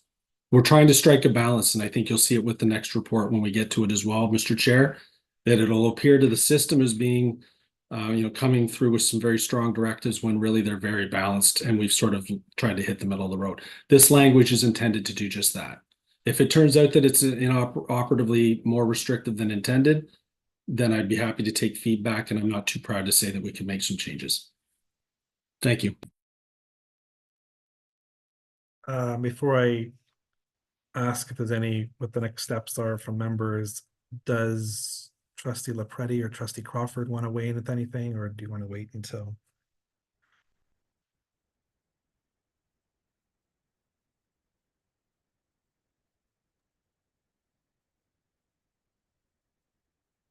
Thanks for the opportunity, John. It's Nancy Crawford, if I could go ahead. Go ahead. And, I've experienced both. The need to establish appropriate boundaries and rules that work, and the need expressed by people in the community, i.e. in our schools, in our CSPCs, to I think perhaps a way to describe it is to make things easier.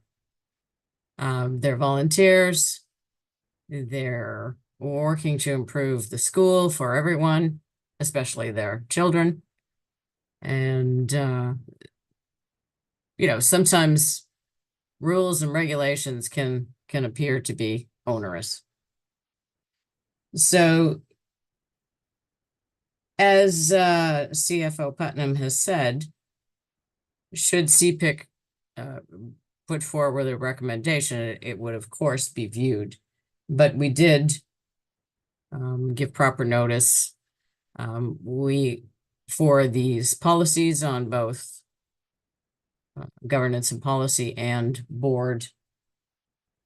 And I can't comment on which times we should attempt to make an opportunity for consultation and which times it would be best served by CPIC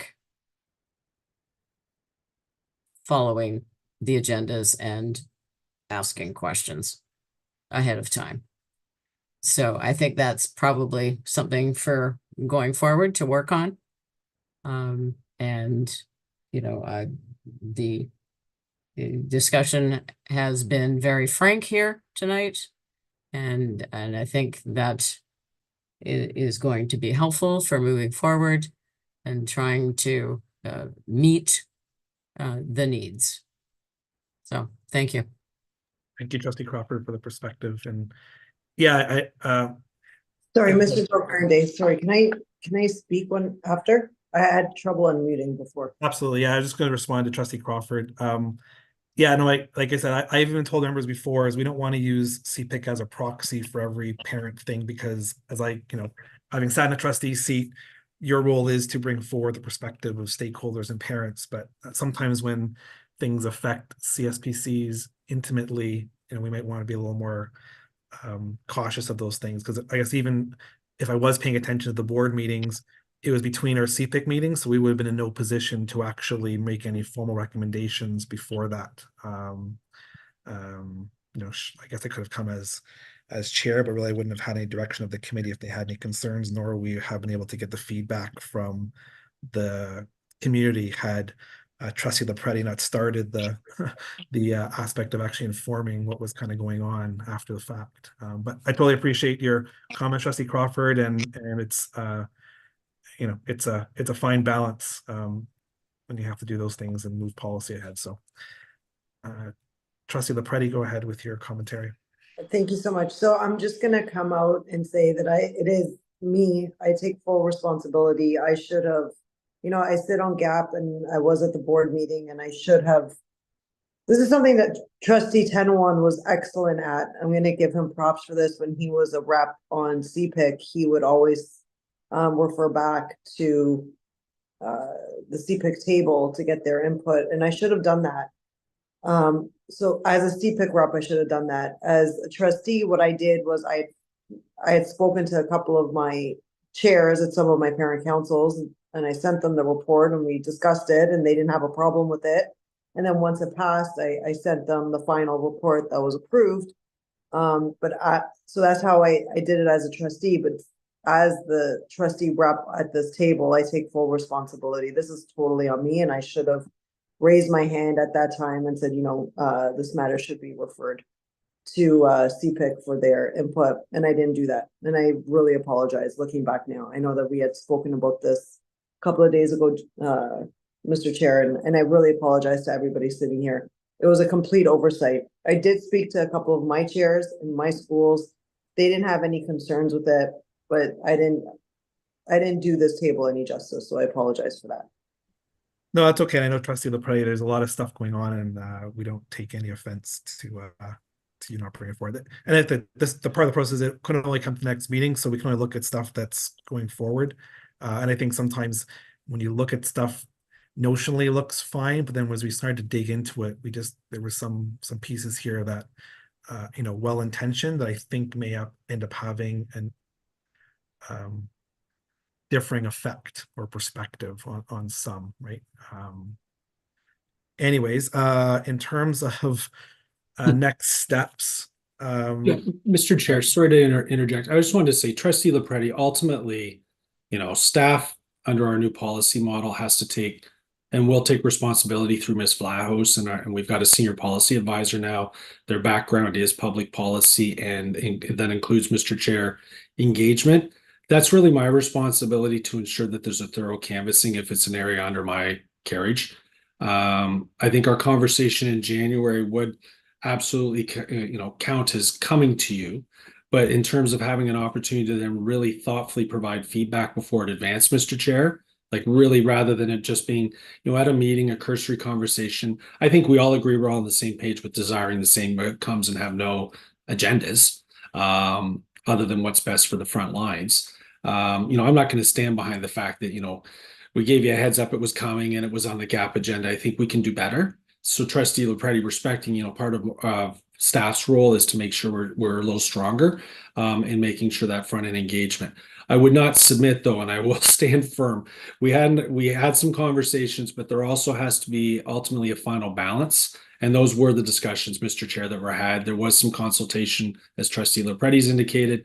Trustee Crawford, you're always very graceful in how you approach things. There was some very strong questioning at GAP from a number of the trustees, taking the frontline sort of position, or how limiting is this? So again, I do apologize that there wasn't maybe a window of 1 month to come back through your policy subcommittee, Mr. Chair, with some thoughtful recommendations. We need to strengthen that.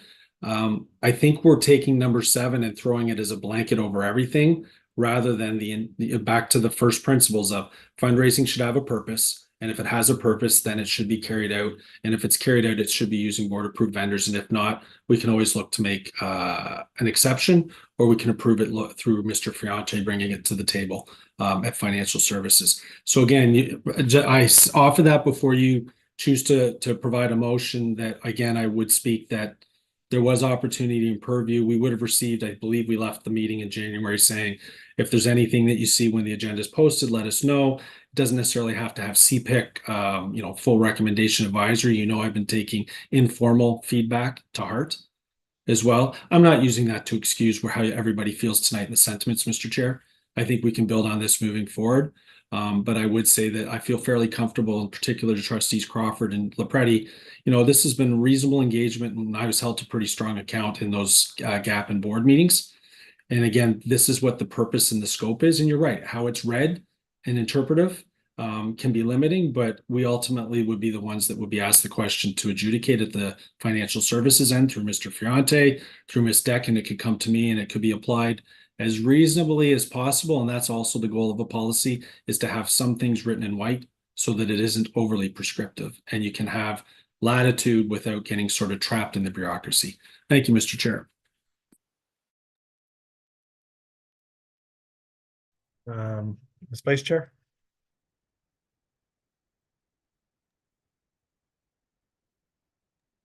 Sorry, I know others had their hands up, but just to one of Mr. Putnam's points about that CSPC fundraising has to have a goal. And I think for the most part, I don't know about all of the CSPCs, but they do budgets and we have goals, and we are trying to supply our schools with things that there just isn't enough money there for them to give to the kids. So there's always a goal there. There's always a budget. There's always something that we're fundraising for. We don't, I know in our school, we don't just fundraise for nothing, because then we all have other things to do in our lives. But just that point that there is always a point to the fundraising. Mr. Chair, I don't want to protract this, but that's a great point, Madam Vice Chair. So if one of the goals at the beginning of the year, and we're not later, you'll see, consolidation is something, S10 provides for separate bank accounts, and you'll see later that there's maybe a recommendation or not that, at some point we might want to look consolidation more for operational efficiency, but not right now, would be, ultimately if the CSPC is fundraising then to supplement the schools, then the next natural sort of extent of that would be, provided that there's an understanding of how that's to be dispersed, then it would actually then go into the school account and that the principal would administer it in alignment with the direction. And then they'd be accessing board vendors, which is the expectation of them when they're using block funds or school funds. And by extension, we are now looking for that to also cover CSPC funds. And so I do think we can develop this in a way that's not restrictive, but if one of the goals is to supplement, then really actually at the end of the day, the funds, I'm not saying that that's what we would want or that the trustees would want, that we're having to supplement our schools just on basics, right? That is a different discussion that needs to be brought forward then for us to have in consideration around our block budgets and how our school funds are being used in terms of what the schools have available to them, along with what the CSPCs are doing. But ultimately, it's all towards one common goal, and it's kind of all towards the same account when you think of it more broadly. Right. I would encourage that as well, which is, the CSPC goals can certainly be to supplement, but then I would have the schools carrying that out without being unilateral. I appreciate there's examples where that's problematic. And those are things that we're going to course correct, hopefully over time through Mr. Ferrante and Ms. Deck and the work that we're trying to do. Thank you. Just to that point, I think that if this board really wants to understand what's happening at the CSPC level, then I'm open to having a meeting on the side to talk about those things, because not everything can be bought through a vendor through the board. I mean, there's what CSPCs do and what we pay for is very Broad. It's broad and dynamic and complex. It's not just, it's not just buying. I mean, I don't want to get into all that because that's a totally separate talk in itself, but I'm willing to have that talk. So I'll put that out there. Appreciate that. Through you, Mr. Chair, that's why we have Mr. Friante in his role, who's got as much experience as any, and engagement and consultation will be part of our mandate moving forward in terms of the application. Again, I think we are getting caught up in a policy statement that is intended to capture significant matters, and it does speak to the concept of having a vision and a goal and whatever that would be. However, we can look at the school operating procedures to see if there's a way to provide an understanding of how we would carry out things that are falling under the different things that your concern might be trapped up in this. Okay. But more broadly, when it comes to fundraising and the use of board vendors, that's still a very intentional standard statement that I think we should be trying to follow. But it doesn't have to be prescriptive. There is the lesson improved, and it doesn't have to be overly pedantic in its process. Mr. Fiorente is a member of my financial services team. That's the mechanism where we could get a quick turnaround. Okay, thank you. Rochelle, any final comment before I look to close this off?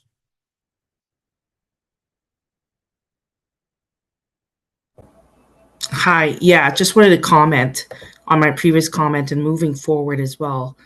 I think us as CPIC reps sitting here, getting these meetings and having these discussions, I think we should use this as a platform with these, send this YouTube channel to all the parents out there and saying, hey, this is the current policy that exists out there. Are you aware that the board has more control? That was what I wanted to mention. So moving forward, we're hoping that we can use this as a turning point to point this out to parents, because I don't think parents really know. I don't think parents get the message, just like the example that Trustee Ida Preddy mentioned, that she had talked only to the CSPCs. And unfortunately, we don't get too much parent engagement, and a lot of parents are busy. And we got to figure out as a CPIC committee how to pass the message on to parents to say, look, all the fundraising you're using is still at the end of the day decided by the board and the principal as to how it's going to be used. So I'm hoping this would be a turning point and we can spread this YouTube channel, spread this discussion, spread it out there to let parents know that, you know what, you do have a say in what's happening and you do have a say at these gap committees to make the changes. And hopefully these policies change in the future. That's why I've joined CPIC, and I'm hoping we can get more parents on board in the next few years to change these policies. That's just my comment. Thank you. No, thank you for that. And we have used that mechanism in the past, and not to say the same level as what happened with the CSPC policy, but we used our voice to engage and marshal parents, and we were able to push back through the trustees to actually strengthen the policy in the benefit of CSPCs and parents based on the feedback that we had, and went against the staff recommendation to, and there you probably simplify it, but we held strong in that. And then I thank the trustees at the time for actually listening to that feedback. And we even held sessions with parent councils, and I have pictures of parents that came out to the meetings we held to discuss those issues, and everything got surfaced. And in the day, I think it was a win for parents on that side. So those things have happened in the past and can happen again. Like I said, I don't know if this is the same extent of that, but absolutely, if it's the will of the committee, we will certainly share our view, and then we can determine next steps in terms of what action that may have politically or not. Mr. Chair, I have to just correct the statement of your previous speaker, and I appreciate it. I don't think at any time tonight that I've suggested that the funds are under the control of the board. Okay, we are not taking control of the use, but the policies have existed for some time, both S10 and FM04. That both are very clear that say that ultimately, I mean, it's under the jurisdiction or supervision of the principal. That's not changed with these changes here. What we are doing is actually looking to make sure that things can be more consistent. We are protecting parents and councils. We're protecting principals, and we're ultimately protecting trustees and the board. That's my responsibility, and I know you know that. And I don't think we're being overly heavy-handed here, but I'll be clear and on the record. There is no suggestion, even through our school funds review, that we are looking to assume control. We do expect that there will be consistency of practice. We do need to do a better job equipping and empowering. That's a combination of factors. And we also need to make sure, though, that there is a clear understanding of the norms and the boundaries of how we operate at the local level. That doesn't mean that it's got to shift too drastically one way or the other, but we do need to make sure that we're sort of following a norm and a mean for the majority of our school communities. And we'll deal with the outliers one way or the other as they surface. So please, I'm going to leave that as my final statement to be on the record. We are not looking to assume control, but there needs to be a clear understanding that everything operates under the legal sort of infrastructure in terms of how it hits our books, rolls up, and it's how we actually then go about sort of doing that in a very consistent, controlled manner that is not affecting control per se, but it's actually giving more room, more latitude, more autonomy, provided that the control environment and the relationships are in place. So I'll leave it at that. Thank you. Well, thank you, Mr. CFO. Sorry, I should have said this as well. I think the messaging that your system hears and that the voice of the CPIC executive passes out, you have the ability to choose what that messaging is. Not unlike our union partners, Mr. Chair, where the executive may send certain messaging that is either helpful or not. we're here working in partnership. We've now got dedicated staff that are attending monthly to these meetings, and appreciating that this is one where we might have talked it through a little bit and had a bit of a different, had maybe even had to agree to disagree on number 7 before it advanced. You know, I do think that it's very important not to create a negative messaging at a CPIC when maybe this is not something that's, you know, is worth us sort of going that path. Again, that's the will of the committee, but we are here openly, honestly speaking, authentically and transparently each and every month. And I would like to be able to continue to enjoy that partnership and avail that level of access to staff moving forward as well. I'd hate for it to become anything other than the positive movement we've created. Thank you, Mr. Chair. Well, thank you, Mr. Putnam. And we, personally speaking, we appreciate the transparency of staff and your openness to hear and you know, change views or at least input those things. So I don't want that to be lost. There'll be times that we agree to disagree on some things, but you know, at least my position as, you know, as chair is to make sure that the board holistically is looked after, notwithstanding, you know, we have an obligation to parents. So any messaging that's done will be done, if it's done in a, you know, a conscientious manner. But at the end of the day, we also have a political arm to play as well, if that's the cards we choose to use. So noted, and nothing's taken personally as long as it's always professional and diplomatic, which we are. And I appreciate that relationship, Mr. Chair. Okay, I'm going to give the vice chair an opportunity to move a motion, since I can suggest a direction, but I'm not in a, I cannot move something myself. You know how much I love putting together motions. I can give you a view of what I think happened next, but if you want to put something forward and we can massage it. Yes, okay. I'm reading in terms of perhaps suggesting to the Board of Trustees or making a recommendation to the Board of Trustees that the matter be reopened to consider additional feedback from CPIC and CSPCs, particularly on clause 7 and remove clause 8. I think those are really the only two that are particularly of concern. Is that an accurate read? Mm-hmm. Okay. Okay, so I'm putting a motion forward. Okay, that fundraising in school policy, fundraising in schools policy number SM04 be brought back to the Board of Trustees to consider additional feedback from CPIC in regards to clause 7 and be removed clause 8. Okay. All right, and I'll draft context to go along with that. Okay. Do I have a seconder to that? So basically the ask is that we will make a recommendation to the Board of Trustees to consider reopening this item for additional feedback and perspective.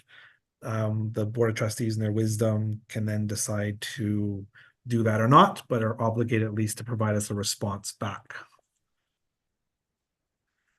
Do I have a seconder to that? I think Maria has her hand up for that. Maria, is that a seconder or is that an additional question? Sorry, you're on mute. To add, I wanted to add in number 8, it's it says about student council on the secondary level. Can we open it up to? Student count. Well, I guess student councils do fundraise too. Is that what your aspect is in terms of? They do a lot of fundraising. Yeah, and then the high school level. Okay, well that can be part of our clause 8 removal piece. Yes. Mr. Chair, that's reopening up. My answer on that just is the student councils and treasuries operate under a separate jurisdiction. They do fall under the principal's direction. And so there's nothing here that would sort of be impacting them outside the norm. But to your point, Mr. Chair, if number 8 was put back on the table for revisiting, that will be part of the housekeeping we do with respect to that particular clause. I don't want to get ahead as well, but I think I should be clear that, my understanding of procedural is recommendations from advisory committees do come to the table. They'll be referred to staff, and I'm sure there'll be some understanding of the direction from trustees when they are referred to staff for consideration as to whether or not they need to bring back additional information to satisfy a response to the recommendation. I think at that point, I think I'll still stand behind the fact that we've had consultation and we'll see how that plays out. But I just want to be transparent to the committee. I will be clear that we had consulted and that there was opportunity, but it could be strengthened. And so to your point, Mr. Chair, then that would be at the will of the trustees. Thank you. Yeah, and just for clarity is recommendations of statutory committees appear directly on the board agenda. The trustees can decide to take those recommendations as is or refer them to staff. They're not obligated to refer them to staff. They may in their wisdom do that, but the ask is going to be to reopen within the board. We'll have to decide whether they want to reopen and put that on a future governance agenda or board agenda. And Fair that enough. time could engage with staff and others. Thank you. Okay. So we have that on the table, and then we'll see that where that will go. But I appreciate everyone's honesty and discussion, because this is actually the whole point of the committee. We do have a lot of transactional business, but this is actually the meat and potatoes. And it's good to frankly put stuff on the table, good, bad, or ugly, because we're all trying to, at least in this view, improve the involvement of parents, be it in councils or generally speaking. And we, appreciate the views of trustees and staff in terms of, board-wide perspectives. And that's where we find a healthy balance that one way or another, those that govern the board need to decide what they want to do.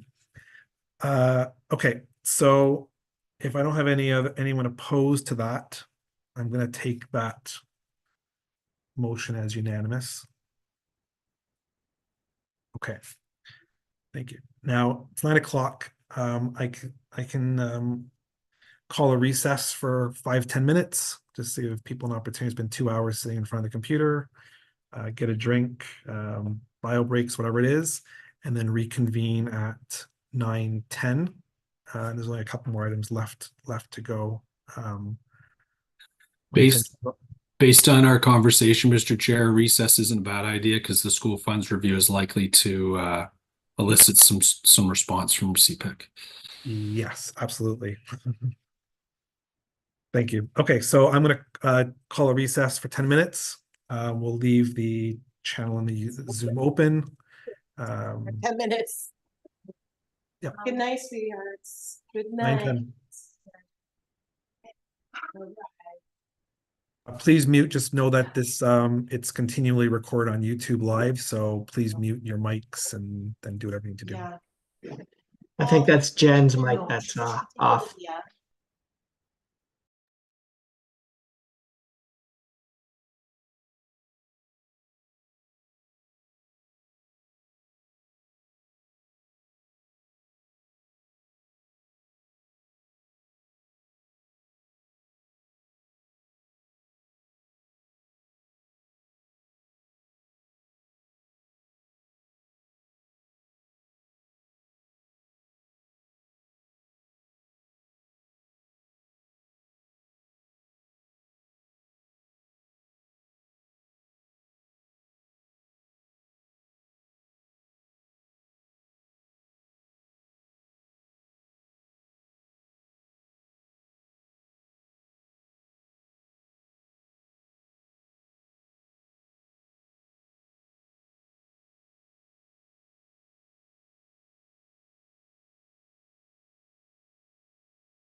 Okay, I'm going to call the meeting back to order.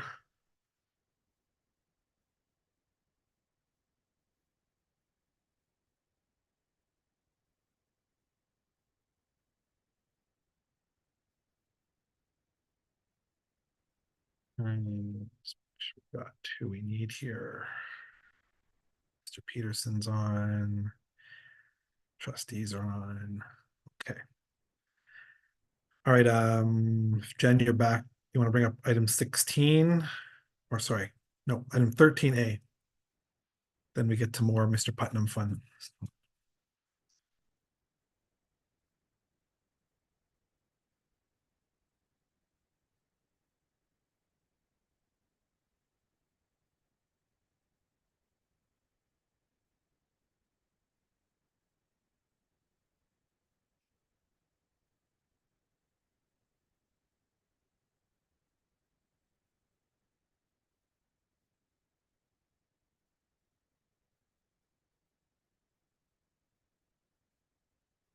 Okay, so item 13A was the minutes of the executive subcommittee that met on February 1st, 2024.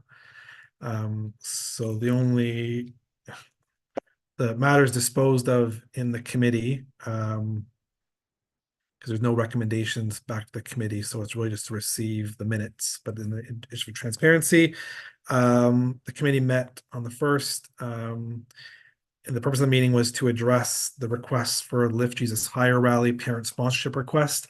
This has been circulating for some time, and we weren't able to get the information needed before the last meeting, so we agreed to discuss it in executive committee where there's certain limits of authority that we have there. And also we need to coordinate with the Nurturing Our Catholic Schools department in terms of the activities that they do, as this is typically a yearly activity that we do. So we discussed at that committee about sponsoring up to 75 tickets at a cost of $22.50. That got coordinated, sent out, and you saw in the earlier communication, went out to schools and parents.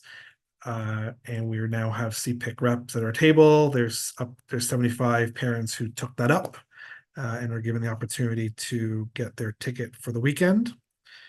And then, as I said, there's a couple points that came forward and will come forward later from our budgetary items, which was to purchase CPIC swag and items, and even reflected today when I was looking at our materials for events. We actually, some of the materials have disappeared over the years, and also their old logos and stuff on it. So we actually have to get some of our banners and tablecloths reprinted. So we'll work through communications to get those things going. And then we discussed in terms of a knowledge hub, in terms of using our CPIC website to facilitate more of those things at a deeper level beyond the board's page. And then the Parent Volunteer of the Year award kind of originally stemmed from there. So that's what was discussed, and it was the only subcommittee that met between last meeting and tonight. Any questions on that?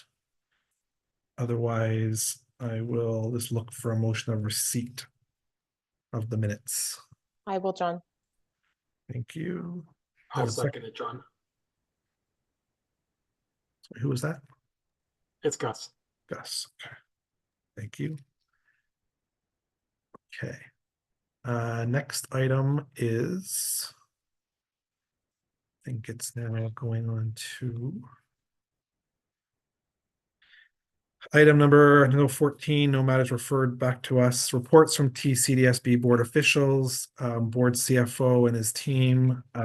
There's some slides they're going to bring up, some of it relating to school audit of councils and some other items. So I'll pass over to you, Mr. CFO, and we'll I'm sure have some other interesting discussions on some of those items. Thank you, Mr. Chair. Thanks for having me back after the break, after our last conversation. I do apologize to the committee, and Mr. Chair, I only was able to get these over to you on the weekend after you put the addendum out. Just it's been one of those weeks with being knee deep in budget. I want to share a couple slide decks with you briefly. We have Ms. Deck and Mr. Fiorante with us as well this evening, as you know. I'm going to spend just You co-chair. Do you want me to share or do you want to share? Yeah, I was going to cover the budget one very briefly, and if you're okay for me to share, I can move through it quickly. And the reason I want to just share this with you is so that you just have the most recent information that's been provided to board. We don't have to go too deep tonight because it's fairly consistent, Mr. Chair, with some of the things I've been advertising. But we did say that we would be doing some ministry benchmarking it at a high level, getting back to board. So the slide deck, if it can be circulated and it's something that can be made available to the CPIC group just to reflect on, there's nothing it surprises there, but I'll just walk through it very briefly. And then, of course, we'll be coming to the board with more details in March. And I would come to you at the appropriate times to review that information with you as well. So I'm just going to quickly share. And I don't intend to go too quickly, but I can't see needing more than 5 minutes because I want to respect your time. And then back through you if there's any pressing questions. So in terms of the benchmarking exercise, a lot of what we did, and Director Brown and I co-delivered this to the Board of Trustees. Brendan was able to provide some overview in terms of these opening slides. We just reinforced that we have a structural deficit, or an operating deficit of 58 million this year. And as we've discussed it, even at this group in recent months, it's what we're calling structural because of those 3 S's that are detailed in the bottom half of the slide. You can see the pressures in terms of our spending beyond funding or the actual expenses beyond funding, and they're beyond our control.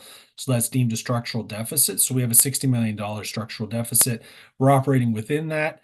It's by no means a balanced budget, but we are taking a position that it's a defensible deficit at this point.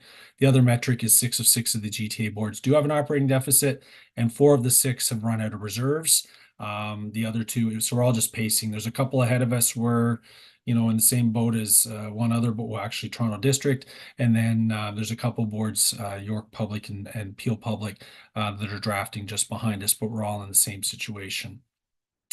We are waiting for the minister's approval. We do now have a negative reserve, or it's called accumulated deficit of 48 million. We had 10 million of reserves left after last year, so we could cover 10 of the 58. So think of it at home. We're into our line of credit for 48 million.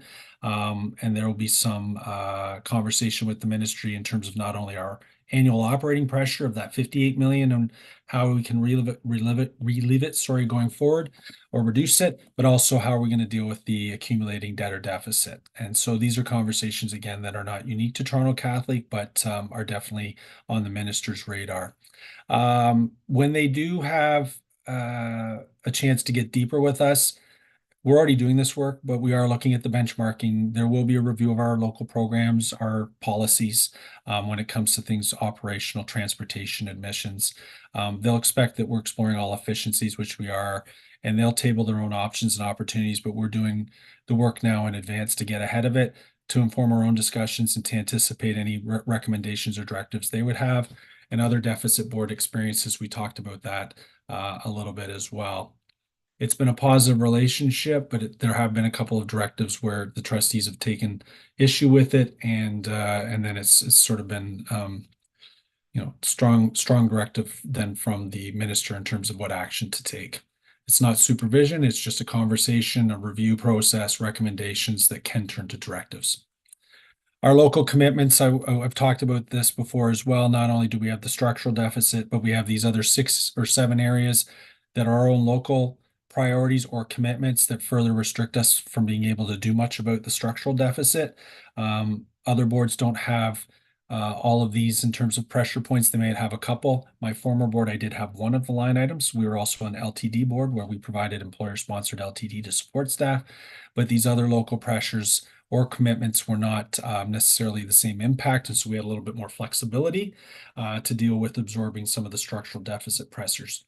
So we're just continue to bring that forward for awareness and also for the ministry around how limited we are with respect to adjustments in terms of our what they would deem to be discretionary spending. This table here, I won't go too deep, but it does highlight the different ministry funding categories and expenditure categories. There's the spending in the first column, the allocation of the funding that we receive, and then the spending over or under. In this case, a black number means that we're spending more. So that top line of 2128, it's in thousands as well. So that's $20 million of spending beyond funding in terms of our school-based teacher line. For the most part, if you go down that third column or the second column from the left, I guess the dollars of spending over under, where you see the black numbers are predominantly either sick leave based, school utilization based, or in the case of our school-based teachers, that's 20 of the 30 million overspending in special education expenses to funding. So that table reflects what we would expect. And then, of course, when you only have so much, there'll be areas where you're spending less. And in particular, the area that frustrates us the most is the fifth line from the top, textbooks, supplies, and computers. We were talking a little bit about block budgets earlier, but when I think of our broader need to invest in the area of technology and modernize to a 21st century learning environment, we're underspending or don't have the funds. And so we're actually only spending 25 million on funding of 32 because it's being tied up elsewhere within these local pressures and other priorities. In terms of our benchmarking, just broadly, the ministry does take those categories and then assigns which quartile you're in terms of your variance. So if you're in the fourth quartile, you're spending more than funding, you're sitting in the bottom of the pack, which means that you're, in our case, we are in the third or fourth quartile. We are spending more than the average or more than 75% of the other boards in 11 of the 17 categories relative to funding. And that's because of that slide of our local commitments. Everybody has the 3 S's of the structural. That unique slide for us is one of the reasons why we're heavier spending relative to the others, relative to funding in 2/3 of the categories. The other area, though, that's really important is that of the 7 global staffing categories, and I'll take the last bullet point first, we're at or below provincial average, not necessarily to funding, but provincial average in 5 of the 7 categories, including school admin, which we staff to the FTE. The overspend there is simply absence costs. Same with school clerical and secretarial, same with EAs and ECEs. Again, those are all absence pressures. School operations, again, absence pressures and in board admin as well in terms of our staffed FTE. So where our pressure point is in the other 2 categories. I've already flagged it in teaching and also in other supports, whether it comes to international language, lunch hour supervisors, and our social services, which makes up the other 10 million of the $30 million special education spending beyond funding. So those line up as you would expect. Next year so this year to next, we're going to have pressures across these areas. We will be coming back to corporate services on March 20th with a multi-year 3-year forecast. This slide here is just pressures from this year to next. So what does that mean in terms of the 58 million? What other pressures do we have? What adjustments will we need to make to stay within the structural deficit at a minimum? And the Board of Trustees has asked us to table some broad options and opportunities as well for that March meeting. So we have lots of time ahead of September or ahead of the June, I guess, budget approval to have conversation. Last bullet is adjustments at a minimum are needed to stay just within the structural deficit. This slide is about $15 million of pressure that we're going to have to address through adjustments, and that doesn't even help us to reduce this year's $58 million structural deficit. It would just keep us at that number. And there's the timelines that you can expect as we move forward. So, Mr. Chair, I will pause there, respecting that this is update 1 of 2. And I'll come back to you for questions on that update. We can go deeper at the next meeting where that can be a dedicated topic where I'll be able to review with you what we present to corporate on the 20th of March. Yeah, I think at this point, obviously, there's no recommendations yet on what the strategies might be, so it's hard to comment. But any questions from parents just generally on the board's financial picture? Yeah, I had a question. Oh, Sorry, go ahead, Ryan, and then Gabriella. Yeah, Ryan, would it be possible for you to go through that one slide that pertains to specifically the board's extra spending? Oh, you mean our local pressures? Yeah. Just Yeah, like sure. going through each of the items and just explaining in detail. Yeah, Mr. Chair, I can invest the time certainly this evening The other fun would be to actually, Director Brown and I were about an hour with the board. Not that you want to watch it back at our last board meeting. But yeah, I can go to that slide if time permitting, Mr. Chair, if you're fine with that. Yeah, I just think because some members aren't as familiar with what those pressures. Sure, and then that absolutely. way they- Actually, I've got them committed to memory, but I'll pull the slide up anyways, just so that I can speak to it and you can see it visually. Okay. the irony is not much has changed in 15 years. Well, and one of the challenges we have, sorry, just as we wait for this to recognize. Oh, sorry, I'm on end of slideshow.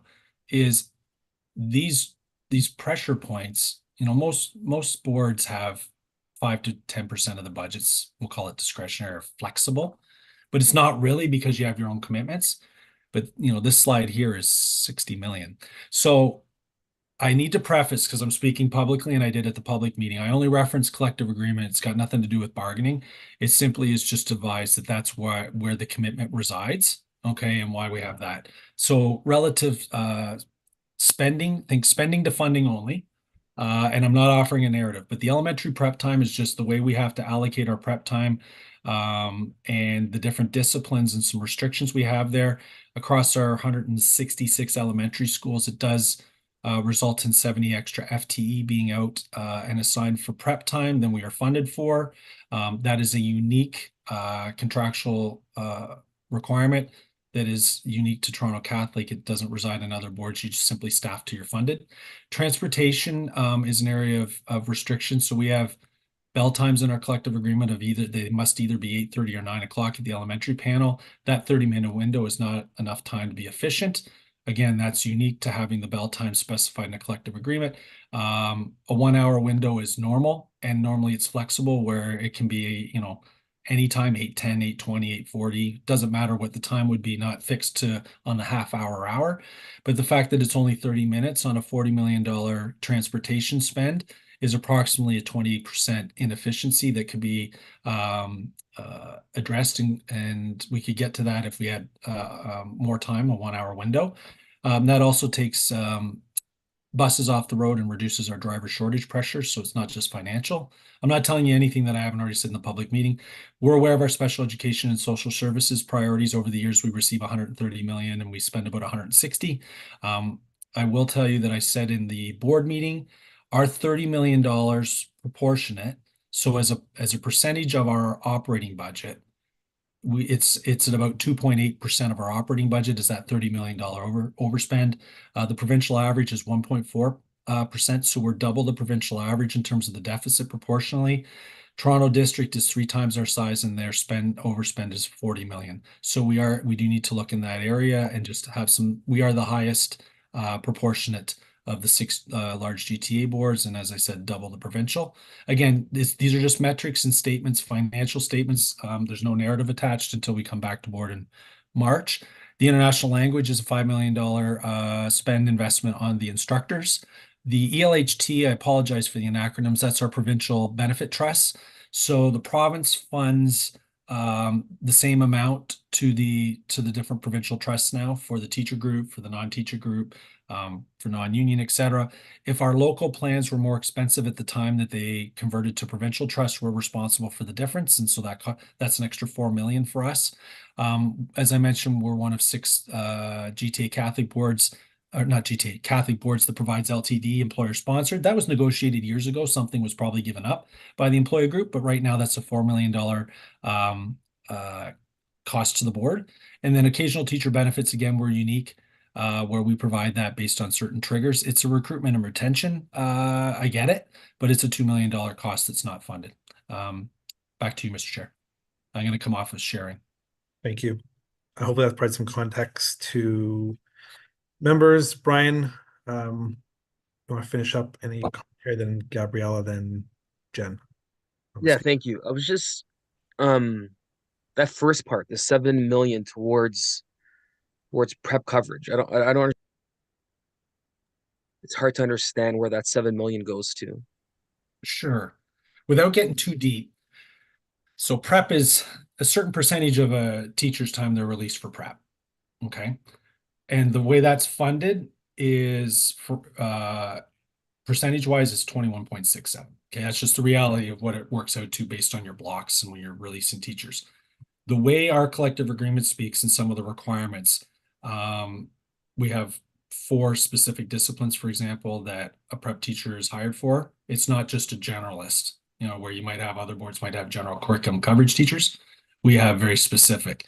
And so by the time we staff that up the way that we have to in honoring the progression of the collective agreement, again, I'm not offering a narrative on its merits tonight, but the reality is that our actual costs come in around 24.5% as opposed to the 21.67. It is richer, so because it's providing more than we otherwise would be funded for, because of some of the restrictions, operative restrictions within how that's done. Normally, it's just a mechanical exercise. If you need 10 classroom teachers, then you provide 2 prep teachers, right? Whatever it would work out to. In this case, we're bleeding by an extra, 3-4% across a $600 or $700 million total teacher spend.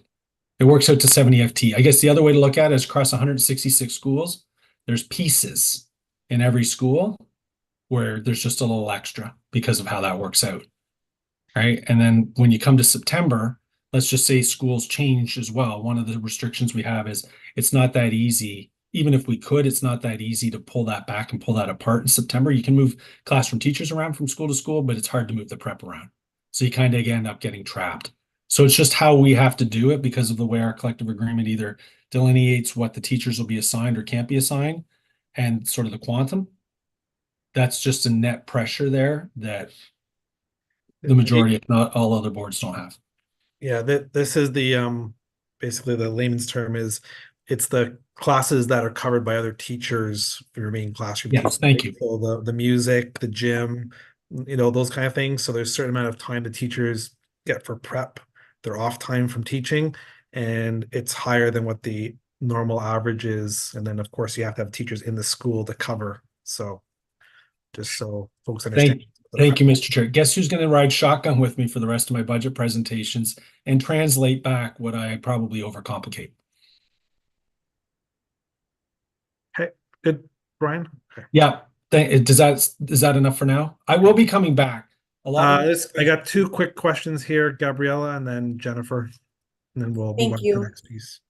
Thank you. Just out of curiosity, I know that you had mentioned 43.5 million in sick leaves.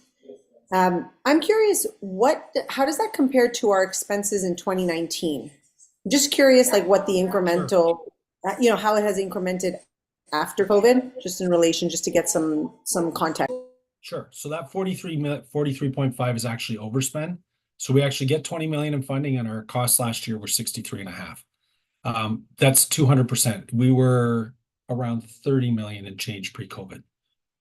We saw stats. We have a cooperative that works on behalf of all boards around our sick leave, absence, cost, return to work. And I saw a table that 10 years ago, the average number of sick days in the sector was 8. Last year was 18. So it's gone up by 230%. And our funding has gone up by 1 day from 7 to 8, which is 15% over that time frame. And even with the 7 days, we were only receiving, for us, 20 million in funding against 30 million in costs. We're now receiving 20 million in funding against 60 million in costs. The pressure points are actually not just in the classroom, but all of the categories. If you look at that other table, and I won't go back to it, Mr. Chair, but each of those lines that had a material number in the black, like those are absence costs because we're otherwise staffing to what we're funded for in terms of FTE or number of people. The cost is simply the pressure of the absences. It's off the charts across the board. And it's a common phenomenon. I'm not getting on a soapbox. I used to sort of have a bit of a narrative, and now I've come to understand it is just the reality. There's a lot of complex factors, and the Board of Trustees is continuously asking us for our strategies of how we can manage it, but also provincially. So more to come on that, but that has been essentially what has turned, in particular, our local financial position. It's flipped everything on us over the last 3 years. The reserves are gone. Pressures that we have coming up for special projects that have reserve funds set aside, all of that money's gone, right? And so now we find ourselves into this conversation of a multi-year deficit reduction strategy at a time when we have very little, if any, adjustments that we can make because of that second slide of local commitments, and then we're collective agreements, and we're, you know, that we still are in bargaining provincially with a number of groups. And so, yeah, we're just going to have to take it one step at a time. Thank you. You're welcome. Jennifer? Thank you. Okay, well, my question is, now that we're in this large deficit, and obviously it's been from some strain, as you pointed out, you know, with COVID and everything else that happened over the last few years, what has the board learned from all this? And going forward, I mean, hopefully we never have to go through a COVID again, but in the future, if something may happen, what lessons have we learned, and what's been put into place to mitigate any kind of spending that might happen like that again? It's a pretty big question. I know it's Let's pretty say- broad, I'll say it this way. Pandemic was unprecedented, required response on the fly. One of the things we've learned, I think, more broadly is business continuity. Okay, that's not so much financial, but you know, now the different models, and it's advanced our ability to actually deliver instruction in different ways. I think, unfortunately, it was a negative experience during those couple of years on a lot of students, but it caused us to pause and reflect on our instructional strategies. Financially, things were, I won't say that we just throw our hands in the air and, you know, sort of the wind went where it would. The province expected us to use our reserves. They made no apologies for it, and they were quite clear. Now, we ended up being reimbursed for anything each year that we spent beyond, say, 2%. So, but we had to use 20 million a year towards pandemic costs before we saw a nickel, right? And then there was, in addition to that, the sick leave pressure, which they didn't count as a COVID cost. So we had to eat it on the bottom line. Easiest way I can say it is 3 years ago, we had over $100 million in reserves, and now we're a negative 50. And it's predominantly the fact that we have been 40 million, 40 million, 40 million, 30 million, go backwards another year. You add that up, that's 150 million of unfunded absence costs over the last 4 years. It's just basically the analogy I used in the boardroom was somebody found the combination to our safe and literally lit a match, and it's just burning, and there's nothing we can really do about it because we have to honor. One, I'm not offering a comment on the nature of the absences. It's really a plan that the province put in place that they're not funding. It was rolling along okay for 2010 to 2018 or so. Absences were around 8, 9, 10 days. Boards were funded at 7. They moved it to 8. You know, you sort of absorb that couple-day pressure. But then when it's gone from 8 to 18, a 230% increase with only a 15% increase in funding, like it's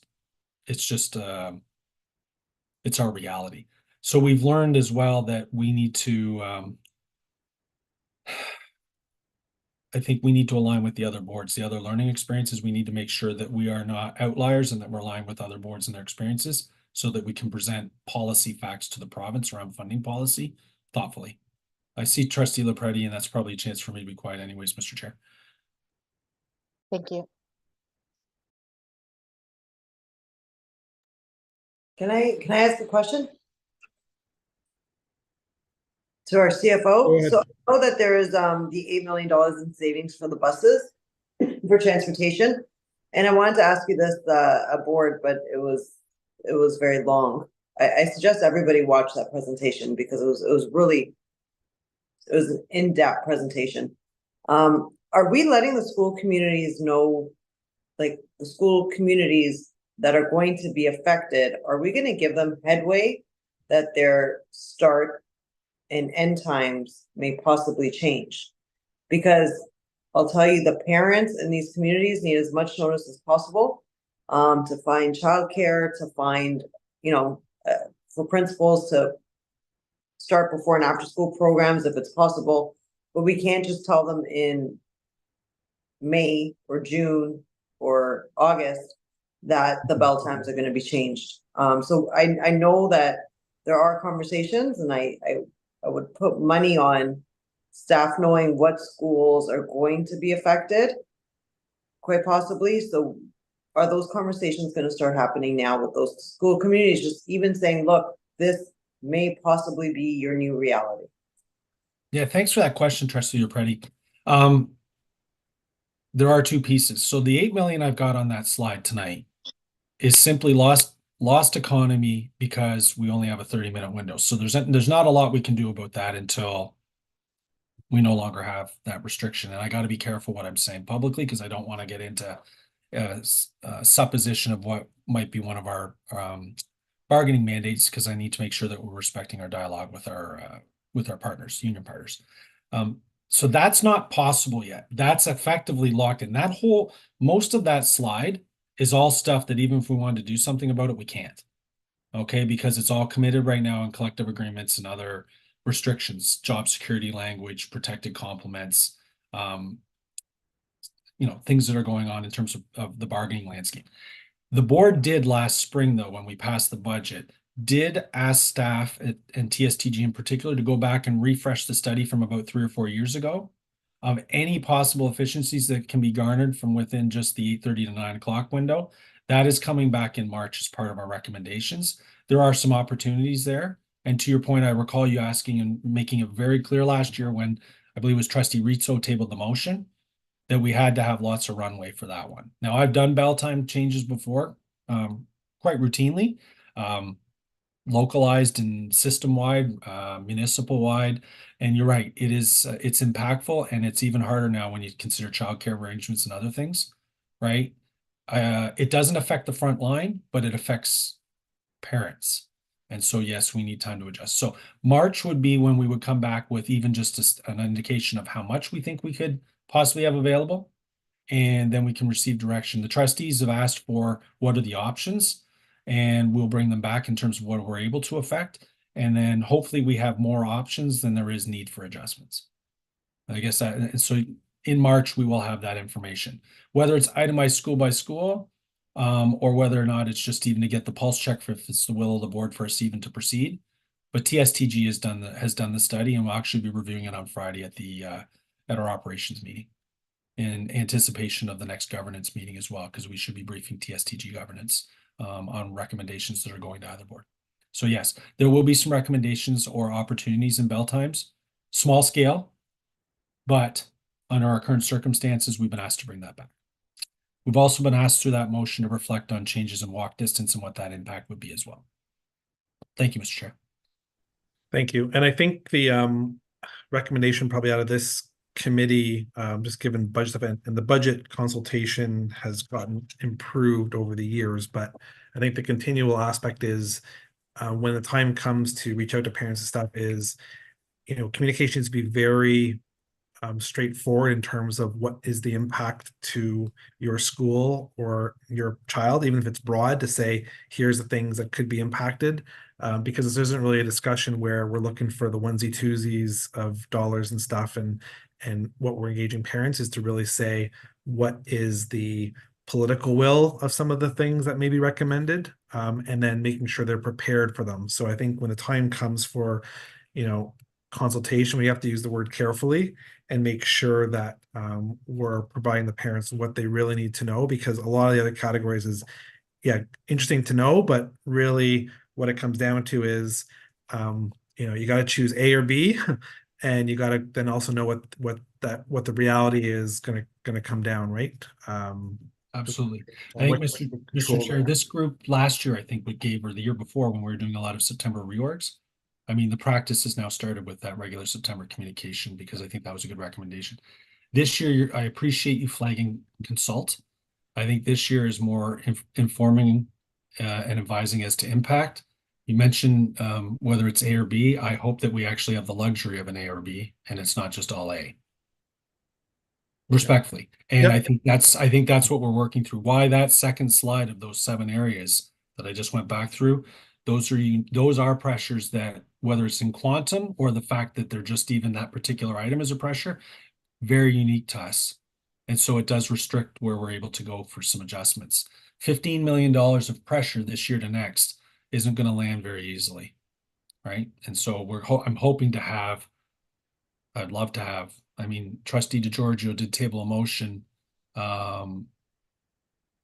of buckets of 5, 10, or 15. And I think what we said at the last meeting is 15 will be the minimum we bring. And it'll probably be more like 15, 20, 25.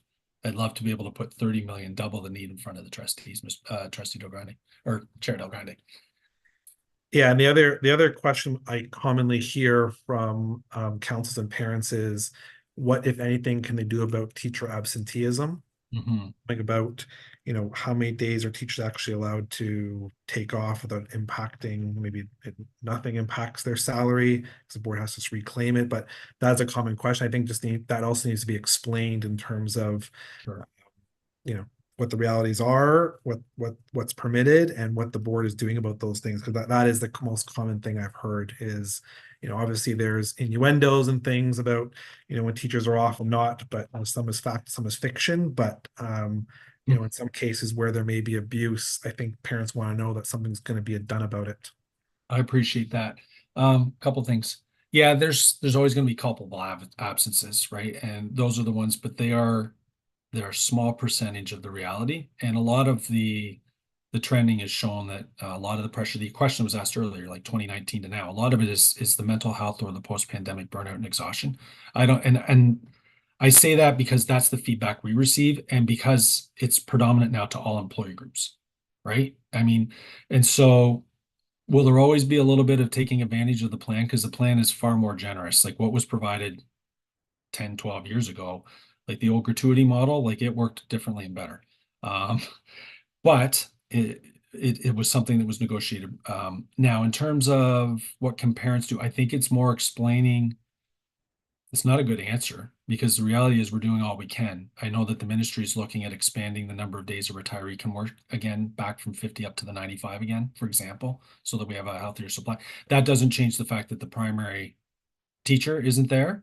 However, I'd caution against us. It's hard to get on a narrative of questioning why the teacher's not there. It's unfortunately become a reality. We've dedicated significant resources in HR to the issue as well. In terms of consultation, I will say this because the directors made it fairly clear. One of the things that's incumbent, I think, on our system at large, and you're right, we have to communicate to target audiences with customized, simplified updates that are appropriate around impact, is, all of our public meetings, and we're there.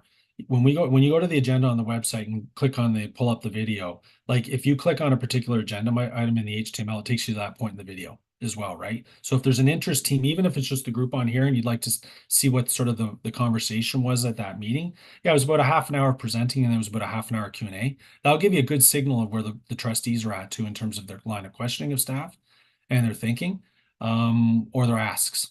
Okay. So, but yes, I will, at the next meeting, I think you're going to want to weigh in with probably more feedback, or more, you could be helpful in advising how you think some of the messaging, how that might best get out to parents, and how that would at least get to them, even if they don't like the message, how it would land, right? How we can get it to them. Yeah, no decisions are final until June. But if we don't start things now, to Trustee LaPretty's question, like a lot of things need some runway. So we will be showing our cards very early of what it is that we expect to do through a budget framework. Okay, thank you. Okay. All right, we'll move on to the last item. Okay, gosh, go easy. I mean, this has been good dialogue. John, Gabriella had her hand up. Oh, sorry, Gabriella, one final thing. Yeah, thank you.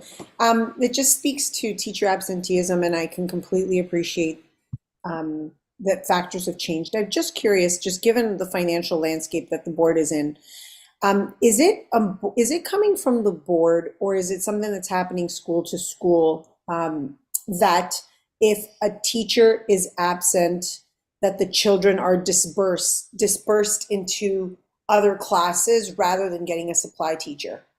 Because I'm hearing of this more and more.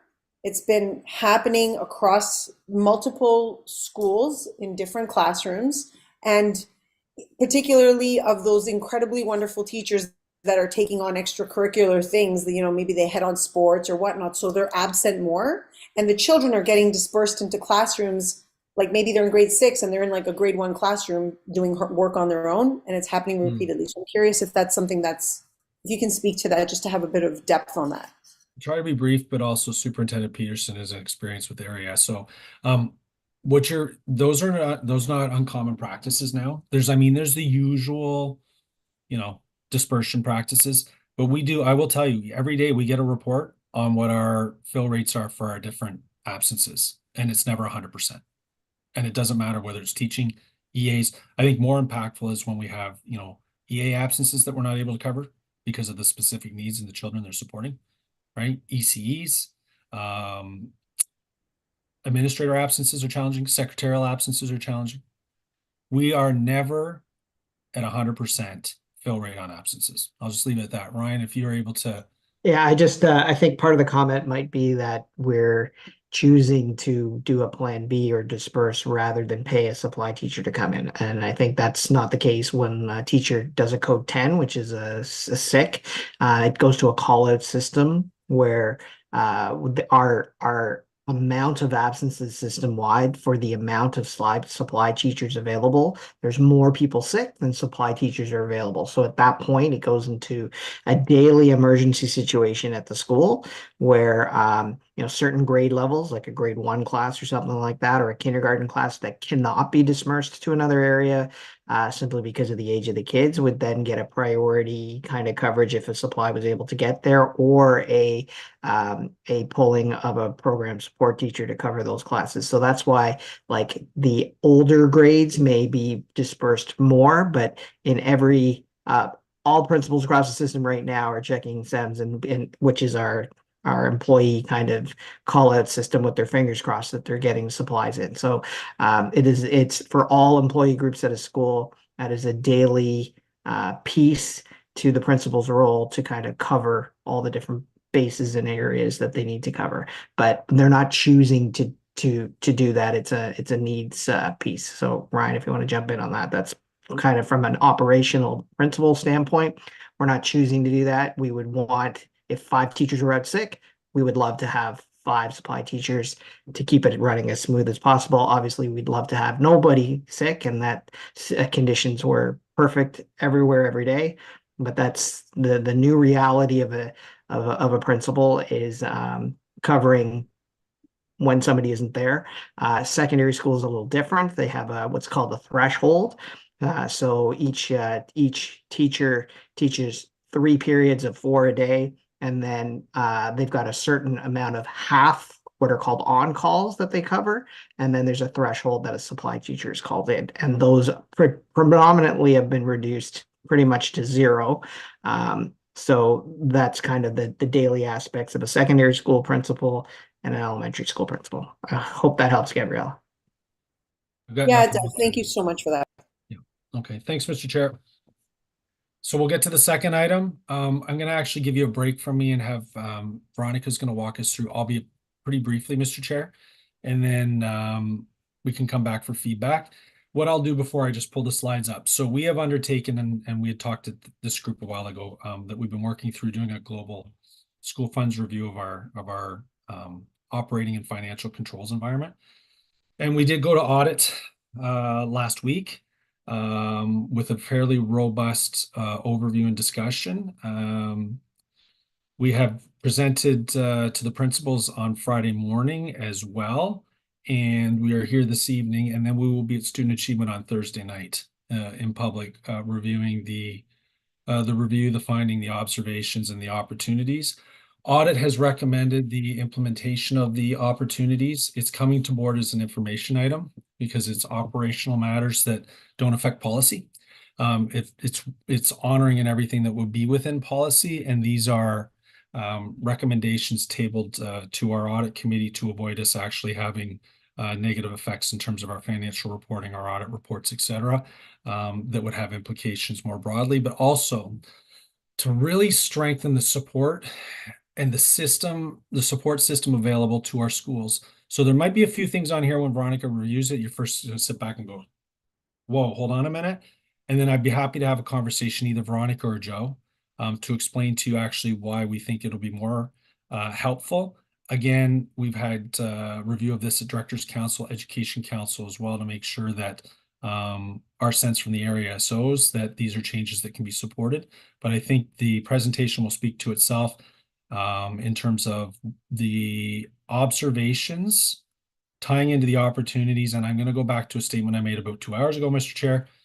Most of the recommendations or the things that we are implementing, we're trying to strike a balance. We could certainly go further in terms of the view of audit on a number of these matters, but practically we feel that we need to settle on, instead of optimal from that perspective, we need to settle on reasonable and practical. Okay, so just if you can give us that latitude under that lens, we'd still be happy to receive comment and have healthy discussion. So I'm going to go to share. It's only 3 slides. It's an overview. There's 7 observations and there's 4 opportunities. Okay. Let me just get rid of this one. Sorry, Mr. Chair. We're still in. There we go.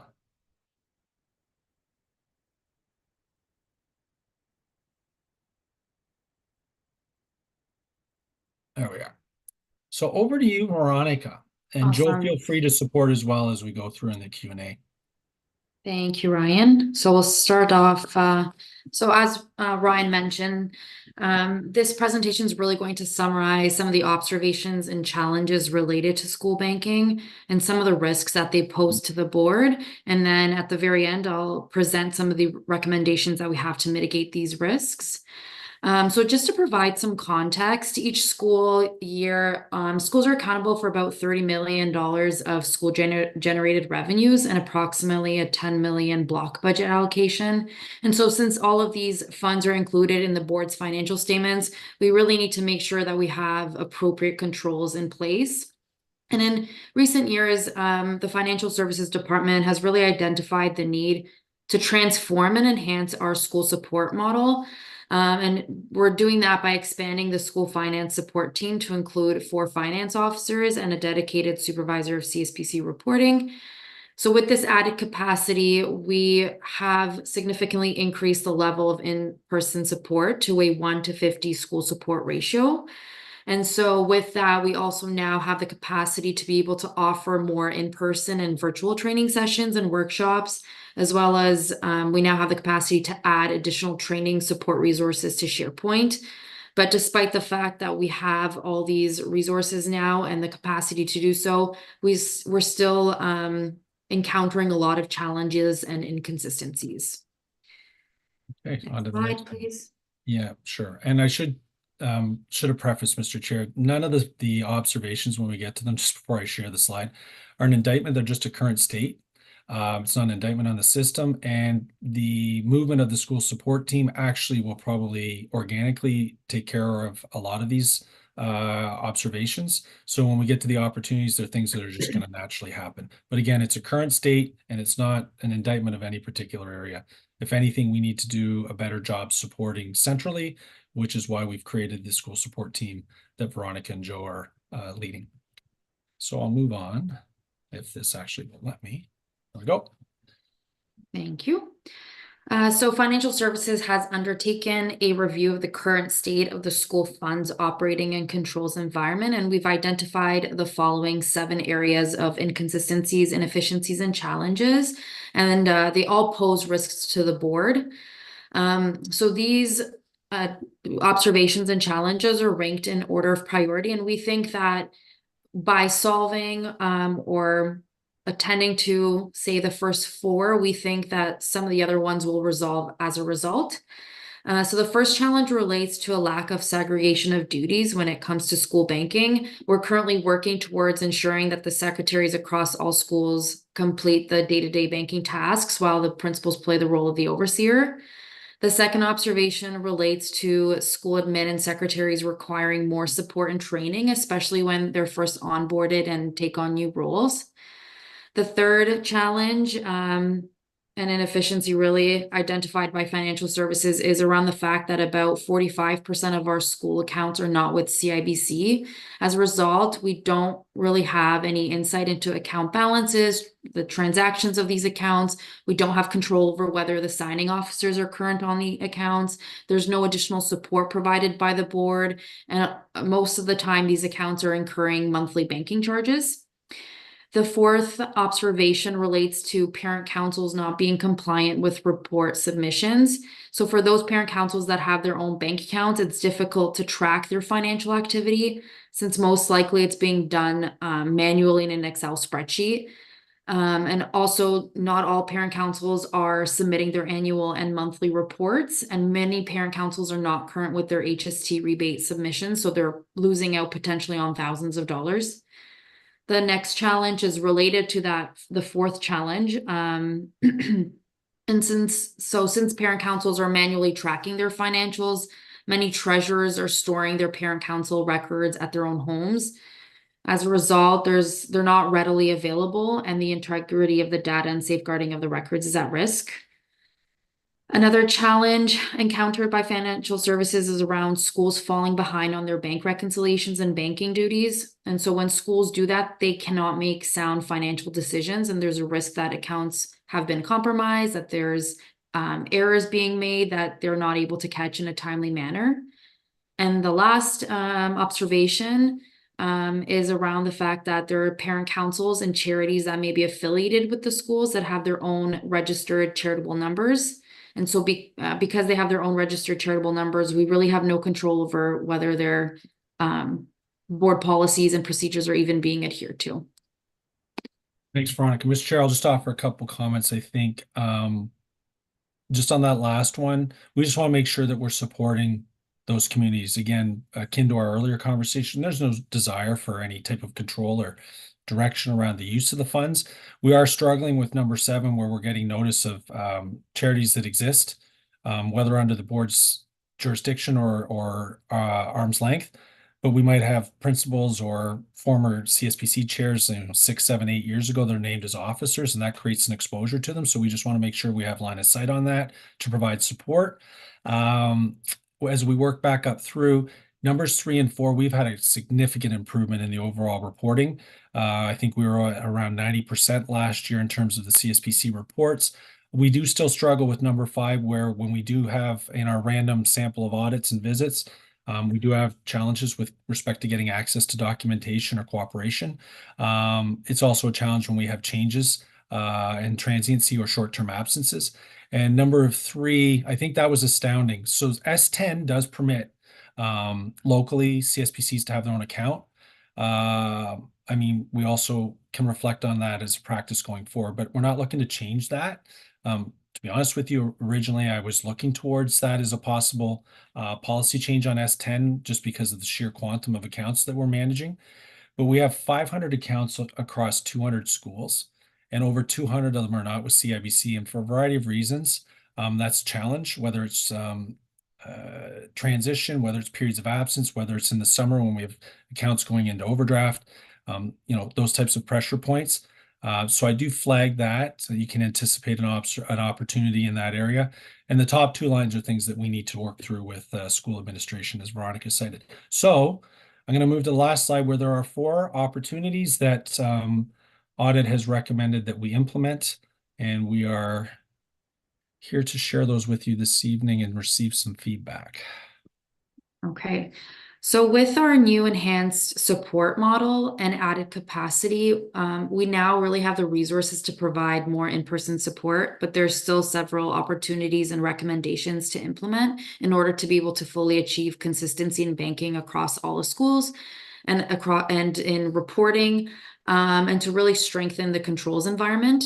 So the first recommendation is to require that all secretaries complete the day-to-day banking duties, while the principal plays the role of the overseer and authorizer. This is to ensure proper segregation of duties and to really alleviate the workloads of the principals. The second recommendation is to require that all schools and parent councils bank with CIBC.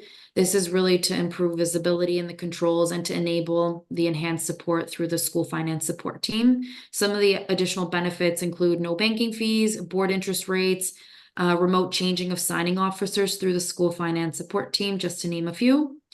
The third opportunity is to have retired secretaries assist with training and onboarding of new and occasional secretaries, and/or to provide paid release days for secretaries to receive dedicated one-on-one training through financial services. And the last recommendation, and it's a recommendation to consider the consolidation of parent councils with the school generated funds accounts in order to improve reporting compliance and or to require the use of a consistent accounting application such as the KEV school accounting solution. And so we're reviewing the various options with KEV being the preferred option. Ryan, I'll give it back to you.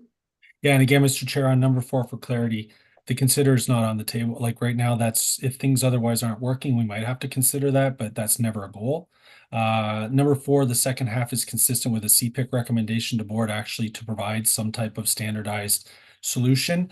So as Veronica's indicated, we're exploring KEV where there could be access granted, and it doesn't actually create extra workload for the school secretary, for example. It's just simply the tool that can be used by the CSPC treasurer and chair.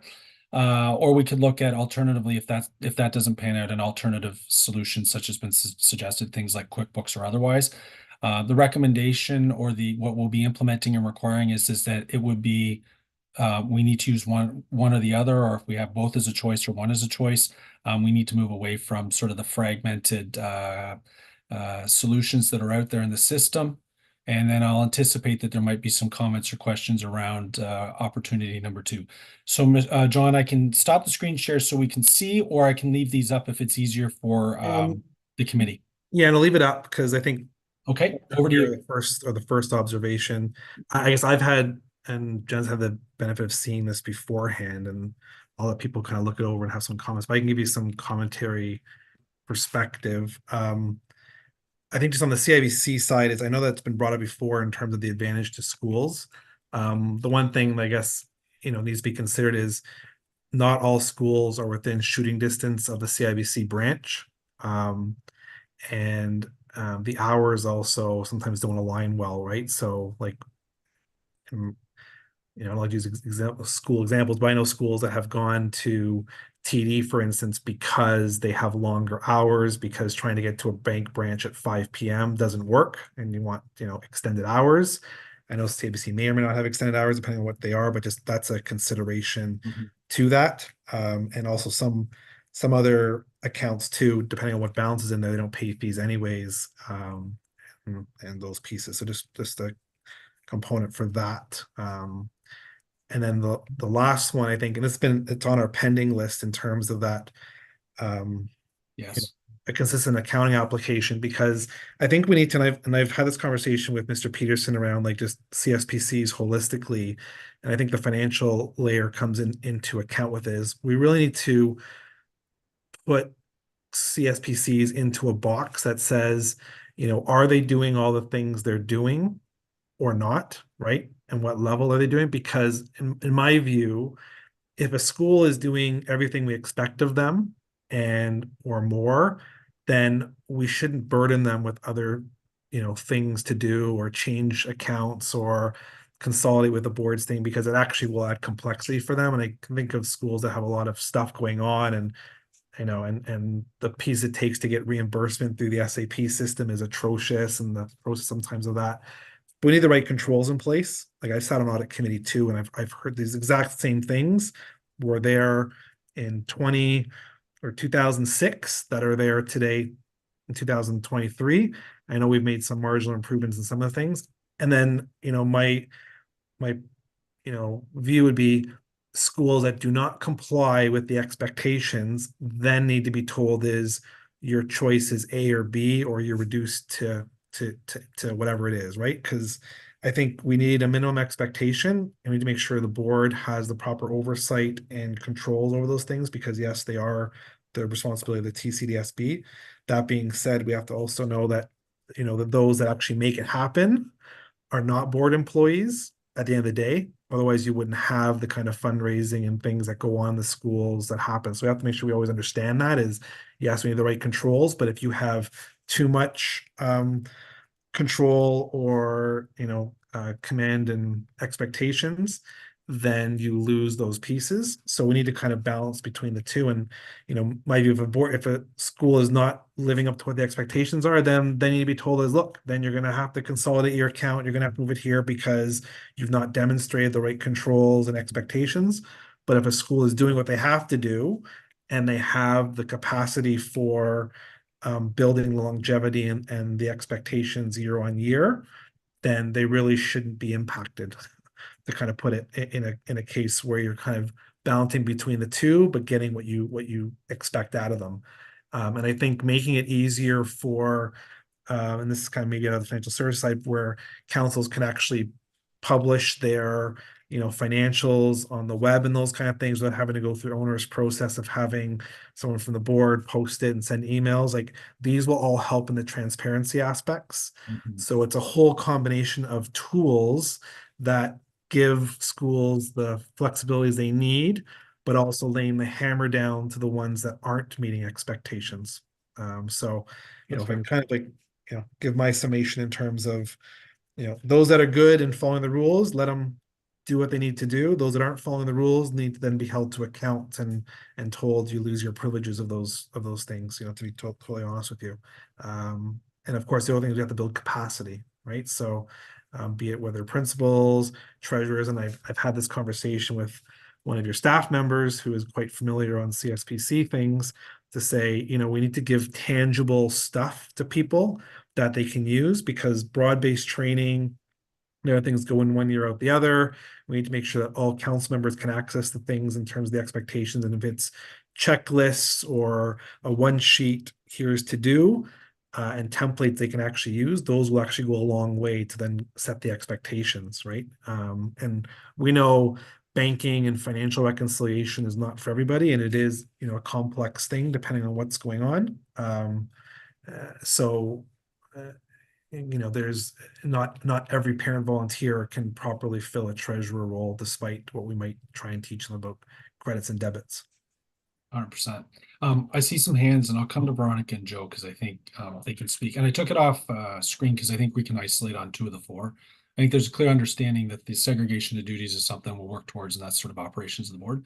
And I don't think anybody would disagree that we want to have as much support for our school secretaries. But by extension, I think the other piece that's missing there, obviously, is the work that Joe's going to do with the CSPC chairs. And the secretarial conversation goes to more than just finances. There's other elements to that role. It's a really demanding role. And we were talking about absences earlier, and making sure that even our casual and our short-term staff are well equipped and well supported, right? Because that's a very unforgiving and challenging role.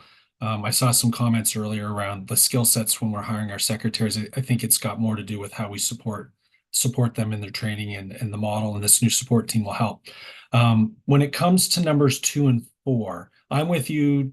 We've talked a little bit, Mr. Chair, around how far do we go, right? And I appreciate that, and maybe Joe can offer comment on this, or Veronica, that, yeah, ultimately, what's the we'll call it the non-negotiable, or like the we got to have it, is that all schools are compliant. I'm with you on that. And the degree that it can be the least impactful, again, I'm with you on that. I think the short-term view might be that it's creating, some of the discussion we had was, requiring a change to a common account or bank or not. And we do have enough examples out there, to your point. We can deal with outliers. Certainly we'll deal with outliers and their privileges. And we're going to look at S10. I think we'd all agree that S10 requires some type of proviso where it's clear that privileges can be, we'll call it, temporarily revoked until people are fine, and not used in a heavy-handed way for the extreme. You see, this is a different environment where we do have this sort of role of like separate accounts for the schools and the CSPCs, and I've come to appreciate that and its genesis. It does create additional work at the CSPC level when it's not actually handled through the schools. But again, that's the model we have, and so it requires a different support. The recommendation around the move to CIBC, I mean, this is different. So where I live is in Durham, and you guys all know I was a Durham Catholic. Yeah, I had a school up in Beaverton that's 60 kilometers north of anything else, and it only had a Royal Bank or whatever, right? So it doesn't matter. So we weren't gonna, but otherwise, yeah, we did move to a common bank for different reasons. And I appreciate that we want each year our treasurers and our chairs to have access to the closest within the school community, and our schools want the same thing. But there's a reason behind that recommendation that I'm sure Veronica and Joe could speak to, in terms of its offsetting merits. and some of the challenges that we have. And I think on the other around a requirement, I would appreciate the feedback. Like, it's been pretty clear from CPIC on your recommendation around a standardized solution. I do think whatever that is, and we're going to explore what is, we'll call it best and easiest for the schools and for our CSPC chairs, is I do think that we should move to a solution where then from year to year, when there's transiency, it's all on the same framework and backbone of the same common application. And that would be an expectation. Just because a local treasurer is happy keeping the books on a Excel spreadsheet and the records at home, like, we need to move to a different model where it will be on a common solution. If that's not a contentious, if number 4, I think we would come back and Veronica isn't just in the exploratory stage with respect to the KEV, because I think KEV would be great at, one, it's probably more financially viable because we already have it. And secondly, we don't think it's going to add extra work to the secretary. It's actually just going to give direct line of access for the CSPCs, right? And so if that mechanism is a good solution, and we can certainly explore the alternative, which is the QuickBooks or the like, we'll come back for, we'll almost call it a report before we would advance and seek your final feedback. But if number 4 is not contentious at all, we're not going to consolidate. If number 2 is where we'd like to explore a little bit, I think we'd be happy to take your feedback, because I know it's going to be a question at the board table on Thursday night. Veronica or Joe, did you have anything to offer? Because you're closer to this, and you can, Joe in particular, you've lived the life, and you can kind of, I know you can see both sides of it. I just want to add, when I started with the board in 2019, board-wide adoption rate for School Cash Online was around the 30 to 35% mark. Okay. There was a lot of resistance from parent councils, schools to use School Cash Online, and then COVID happened. And everyone was freaking out about having to issue hundreds of manual checks because they had to refund pizza days and trips that COVID canceled. And then everyone was kind of banging their head against the wall, and they said, why didn't we collect the money through School Cash Online? We could have just hit refund and the money would have been refunded back. Fast forward to 2024, our board-wide adoption rate has skyrocketed really, and thanks to COVID, to about 88%. Our usage rate of School Cash Online is around the 65% mark. So I just wanted to also bring that, shed some light around that parents are more willing and are accepting of paying for trips, for pizza, for whatever on School Cash Online. And so because of that, that eliminates the need for schools and parent councils to have to go to the branch to make the deposits. So with moving to CIBC, we can appreciate the fact that maybe the local branch is a TD branch or a BMO branch and it's not CIBC. With the current trends and how parents are moving to pay for things online and less cash flowing through the schools, there's no need to visit that branch as much as maybe prior to COVID, when School Cash Online wasn't that popular platform to use. So I just wanted to add that.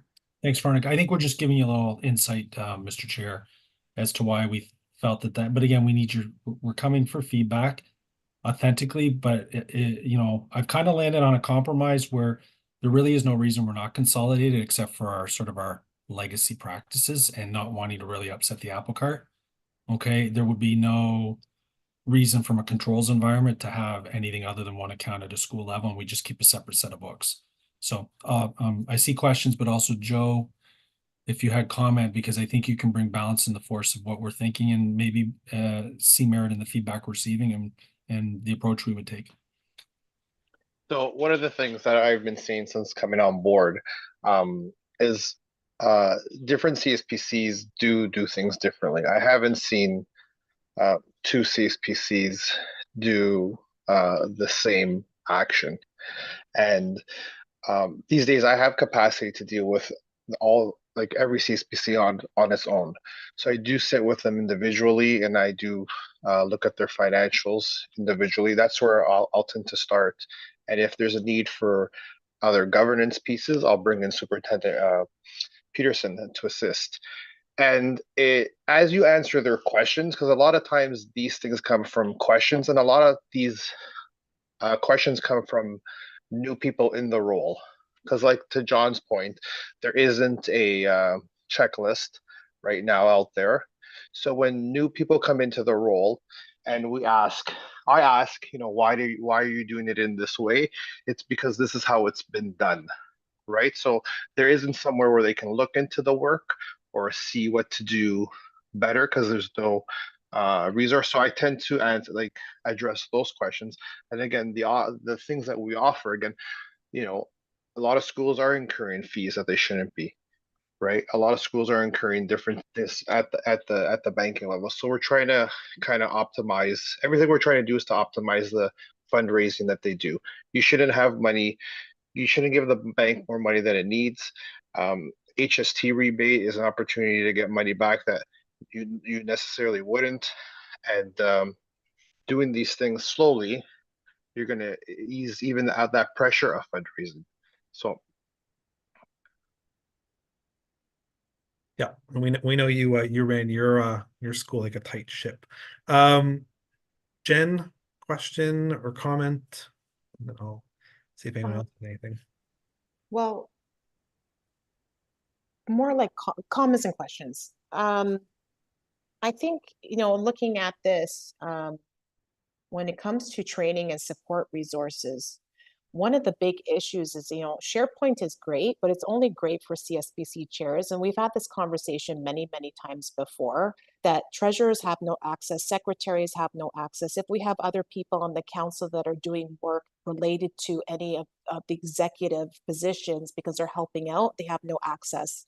And that creates a lot of problems because then they're like, where do I get it? No, you got to go speak to the chair because the chair has to look it up. Then the chair has to go find it. And then they don't know where to find it.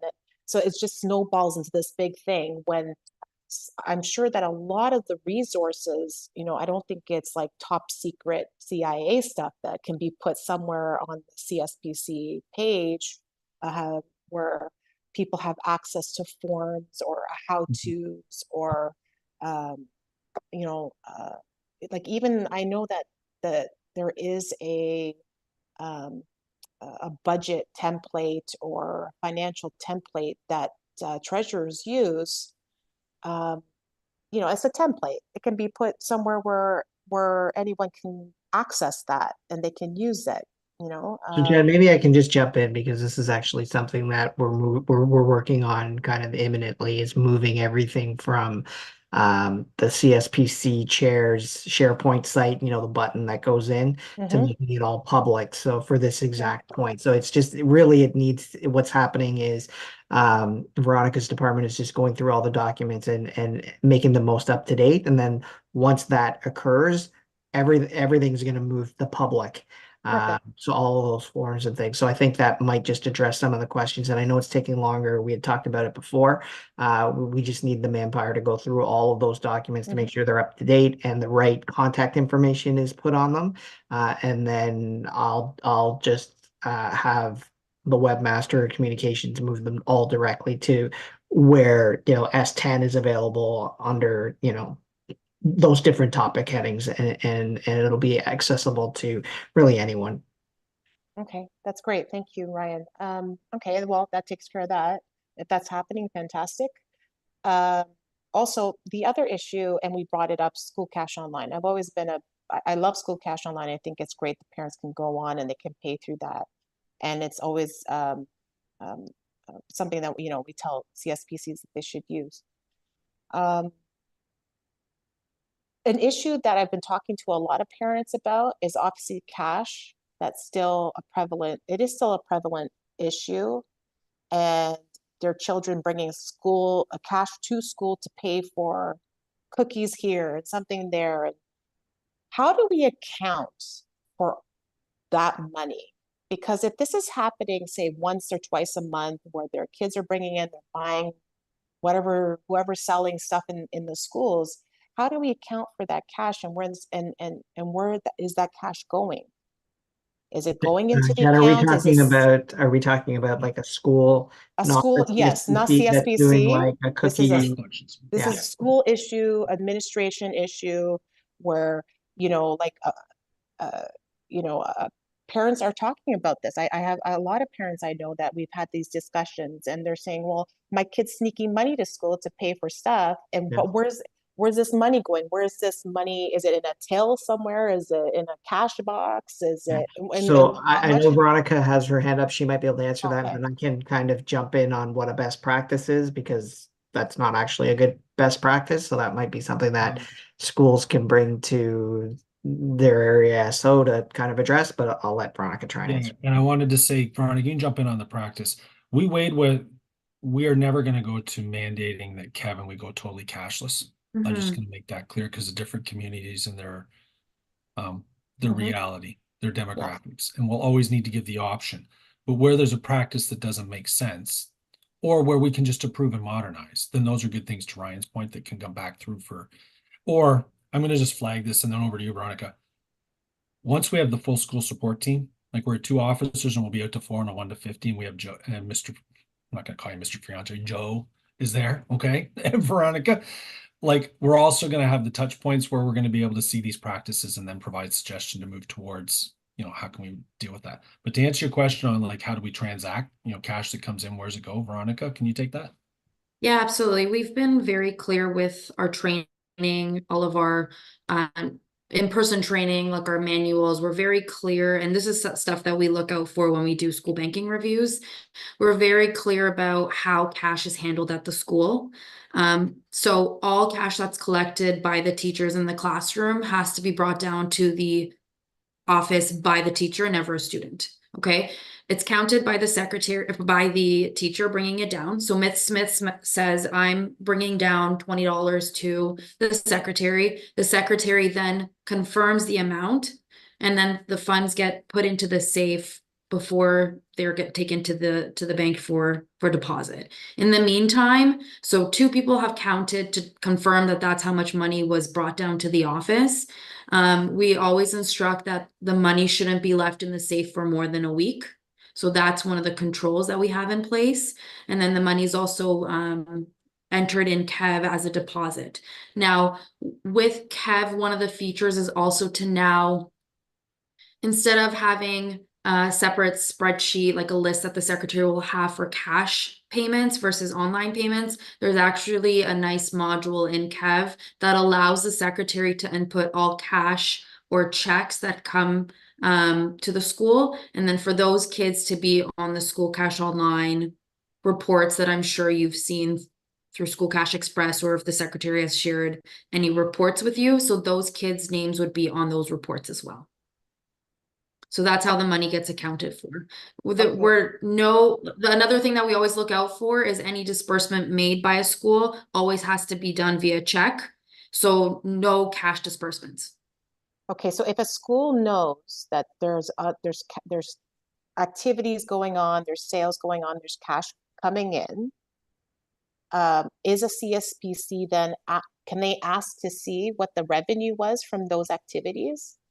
Can I take that? And then Ryan support. I think as we go forward, the principals in a healthy relationship will have a dialogue at the monthly CSPC meeting where they'll be reporting and saying, here's the initiatives and here's things we've been doing. I think that that's fair game for sort of like just an understanding of what's happening in the community. And it's in particular if we're collecting from the students for something in particular. I am seeing now, mind you, they're extreme examples, but I'm dealing with 3 right now with their ASOs where there's a significant overreach and expectation of what's shared. I think we can bring things back to the norm of what's appropriate to share and what's the harm in sharing certain information. I think Jennifer, we've got to get there. Mr. Chair, I'm just going to suggest, because we're not really looking specific at operative matters tonight, they're more the global observations and opportunities. I'm just looking because we are going to attend to board Thursday night. It is an information report where we've tabled, and I've made it clear in the cover report to the trustees that we did review it at audit and they've recommended immediate implementation. But they also did request that we get to principals and CPIC before we would act, right? So it's kind of like we'll call it mortgage approval in principle. And we now want to make sure that our trustees are aware of any feedback we'd have. Is there anything specific? I think your comments were well noted, and I know Veronica and Joe, we were tracking that. Is there anything that you would like us to represent, or if in terms of what would be sort of your positioning or your caution or your preference around, in particular, say the requirement to move to CIBC. Why don't I just isolate it in and see if I can get your feedback on that? And I'll commit that number 4 won't be actioned until we've done further exploratory, and then we'll come back. And as I think we've agreed, we all see that as being a good thing, and aligned with your previous recommendations. Number 2 is probably the one area that CPIC would want to offer the most comment around, our position that not to consolidate, but to require that the schools don't have any choice, right? The school bank accounts will be moving to CIBC. The CSBCs, I'm open to your feedback and we can share that, but I also need to make it fairly transparent that my position is we have a significant ecosystem to manage and support, and as much as we can have for uniform, consistent practice, same with the accounting application, the same with the financial institution, that will be optimal, but your feedback's important.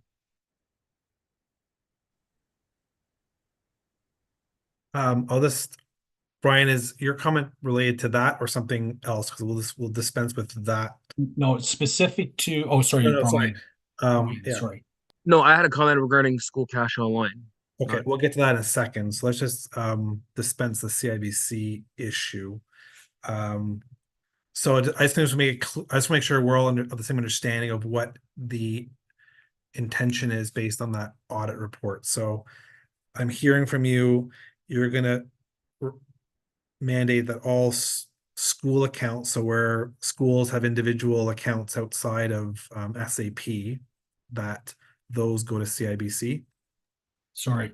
Well, the way it's presented right now, and audit sees the merit is that we would have all accounts, CSPC and schools, migrated to CIBC. So right now we have about 460 accounts in total, and we have about 220, I think, of those are not with CIBC. The other 240 are.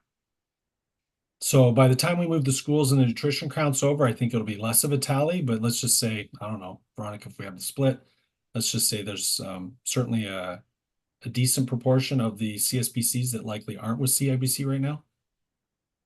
There may be a number of them. Understand is what the interpretation, but you also made the comment saying you may let sleeping dogs lie if they're compliant. So we just need to make sure we understand what the effect of that is, you know, you can say, you know, that's our goal, and for all the school ones, you're going to move that over, and then you're going to get to the CSPCs in terms of making it beneficial. But I just want to make sure we understand it is because again, words are important in terms of what's in the piece, that the board is going to mandate that all accounts at some point all come to CIBC.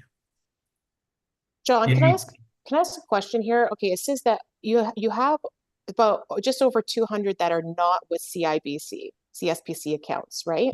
No, total accounts across the board. Okay, total accounts across the board okay.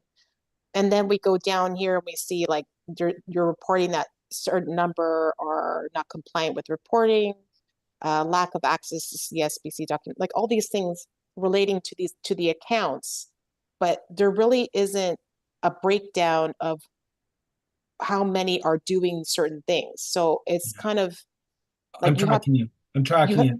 I think here's the general mandate, or not mandate, premise behind that is, even if everybody's compliant, we have such a mixed bag out there right now in terms of practices, who's at which bank account, changing signing officers requires a new principal has to attend to the bank, for example. A new CSPC chair has to attend to the bank. But they have to do that with CIBC. Sorry, not respectfully from the administrator perspective, they don't. We can manage that.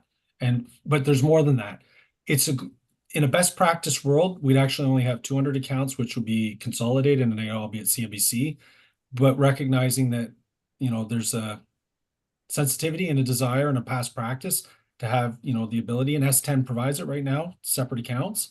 Our recommendation and support from audit was that we would move them all, but I'm here tonight, if I can read between the lines, John, I was paraphrasing, Mr. Chair, that I get the sense from you that why would we, fix if it ain't broke, I guess is the better way of putting it, right? What we could do is take a measured approach with that, with item number 2, for example. And yeah, I could move towards getting the schools moved over, and we could continue the conversation as to the merits of why we would want the CSPCs perhaps to move over to it as well. And it can also marry up with a conversation in S10 around the separate account versus consolidation. And again, I'm not in a rush to move to anything that's going to create impact or change, but I do need CPIC to appreciate that while I appreciate that locally, everyone wants to do it their way. When it comes to a global structure, like it's not how we would set up and operate an enterprise. I get it. Like there's so much variation, but I also am mindful to walk into the water, not to jump in the deep end, and we can do it in a graduated manner that's not going to create unrest, and we have time for feedback.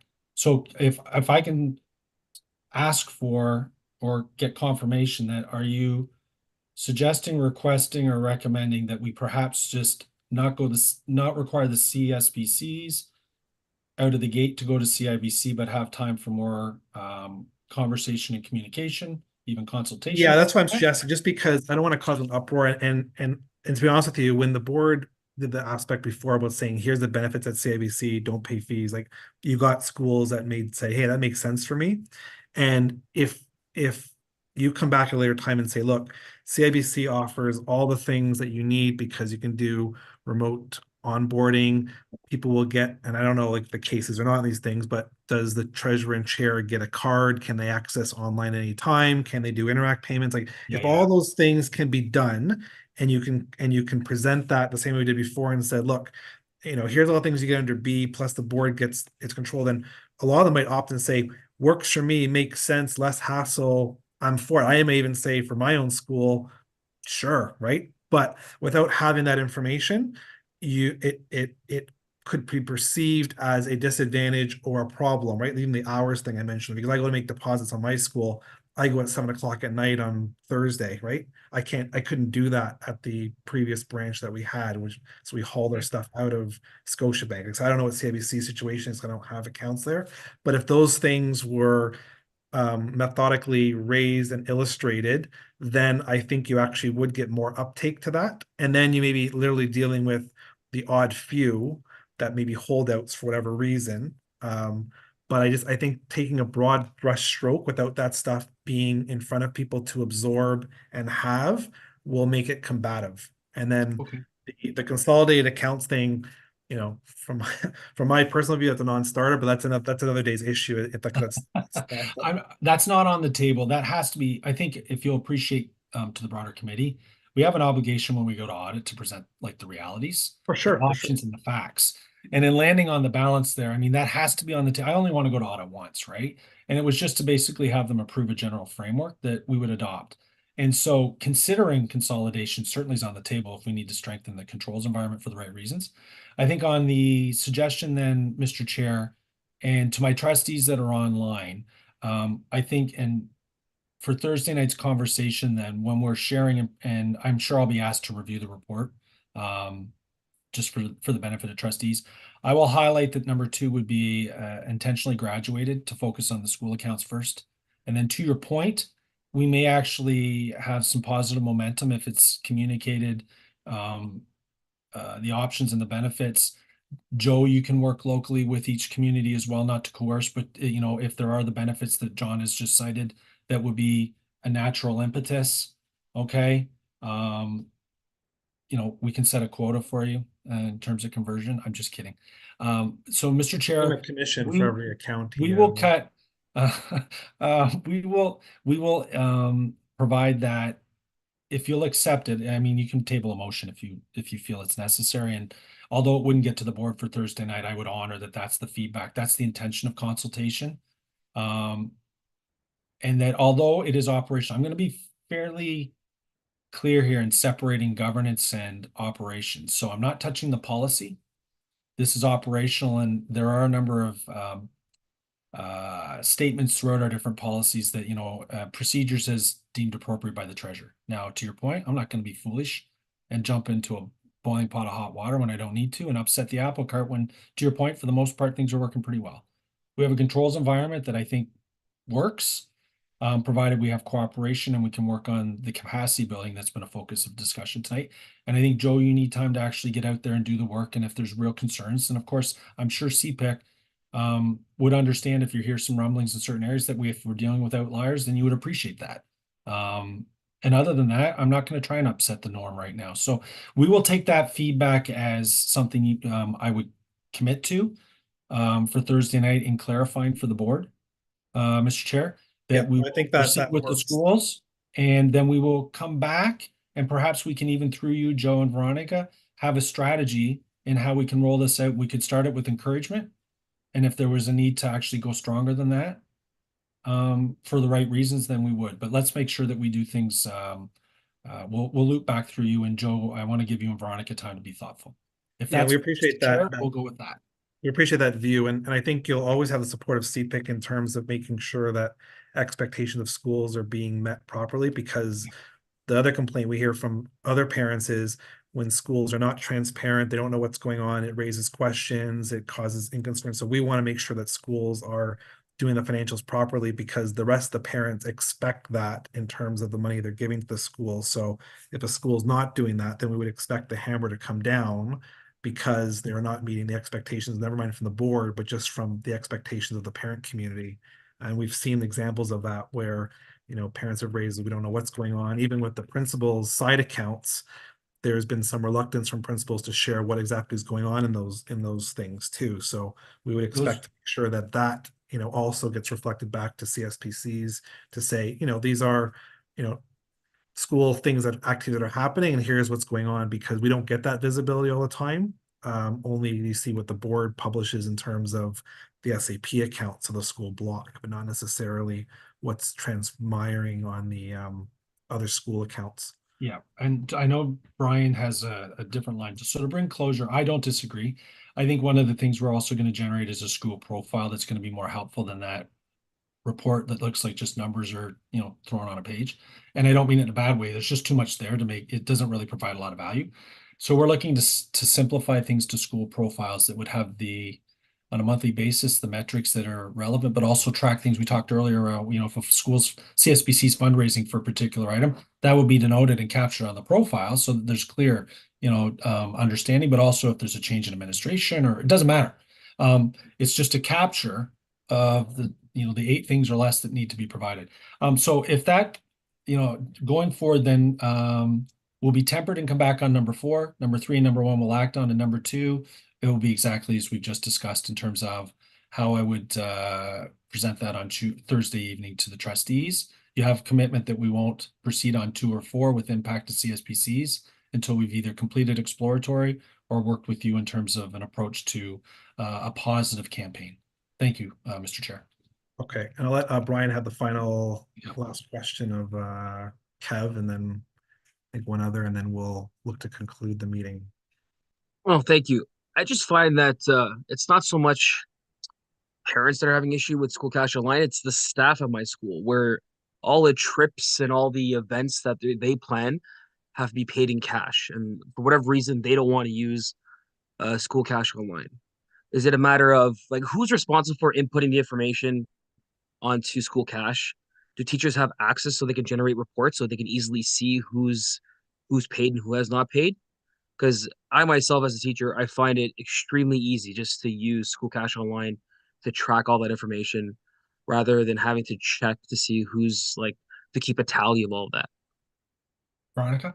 Yes, so I'll respond. Yes, teachers, same thing with CSPC chairs. They have access to a module called School Cash Express, which permits them and gives them the ability to create their own field trips or whatever, if they're organizing a fundraiser online. Anything that gets posted by a teacher or the CSPC chair needs to be approved by either the principal or the secretary before it goes live to the kids or to the parents. So yes, teachers have the ability to post their own field trips online. I think, Brian, the other thing, in fairness, we have varying practices or degrees of adoption and implementation and use within our schools.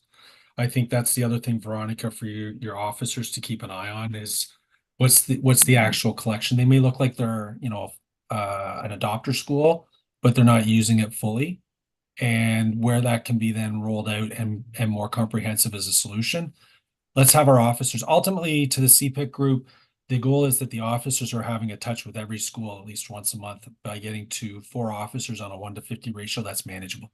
So Brian, I think one of the things we can look at is the practices. If we see a lot of cash collections, or why isn't more going out on Kev, or, at secondary, we could simplify so many things. And yes, it would make life easier for everyone if we fully utilize Kev as far as we could, recognizing some of the demographic realities. So that's a very fair question, something, Veronica, for us to just keep eyes on. Like, to be fair to staff, like I know at my school, the secretary is responsible for inputting all that information, right? So they're constantly doing it, so they know how to do it very easily. Compared to, say, at our schools here, you do it maybe once a year. So I can see why a teacher would just say, you know what, I'll just print off a form, give you Yeah. the cash, because then they have to now relearn how to use it again. Yeah, I think the other thing to flag without going down a rabbit hole is number one on segregation of duties. Just to give you a sense, 1/3 of our elementary schools right now, the principals are doing the books. Okay, so that's we have to get to a certain level of capacity, and then all of the wonderful benefits or will hopefully fall into line.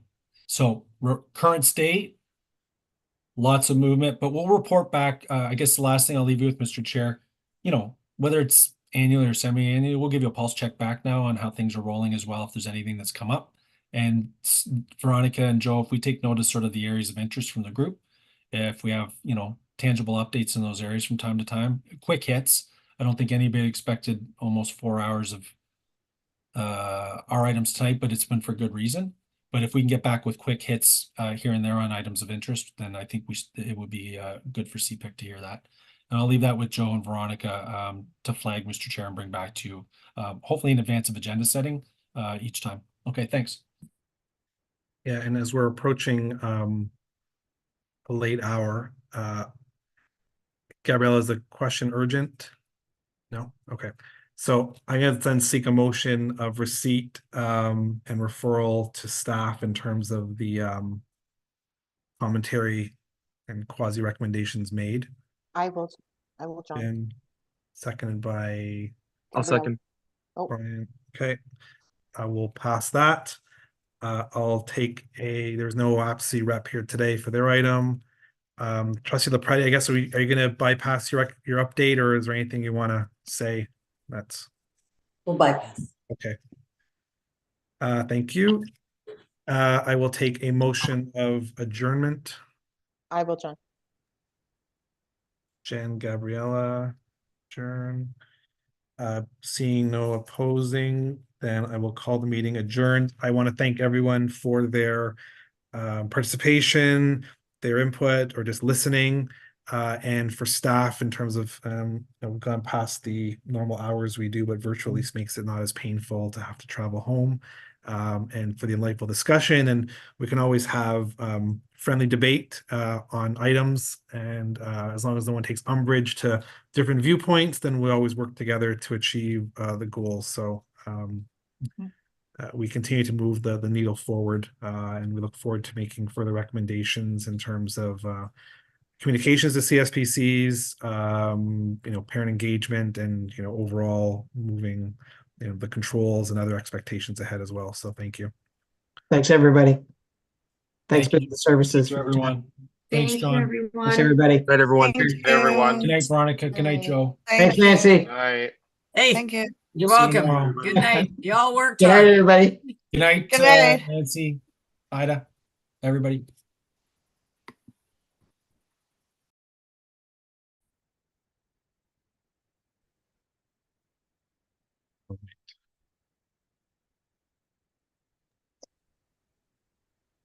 Good night. Oh.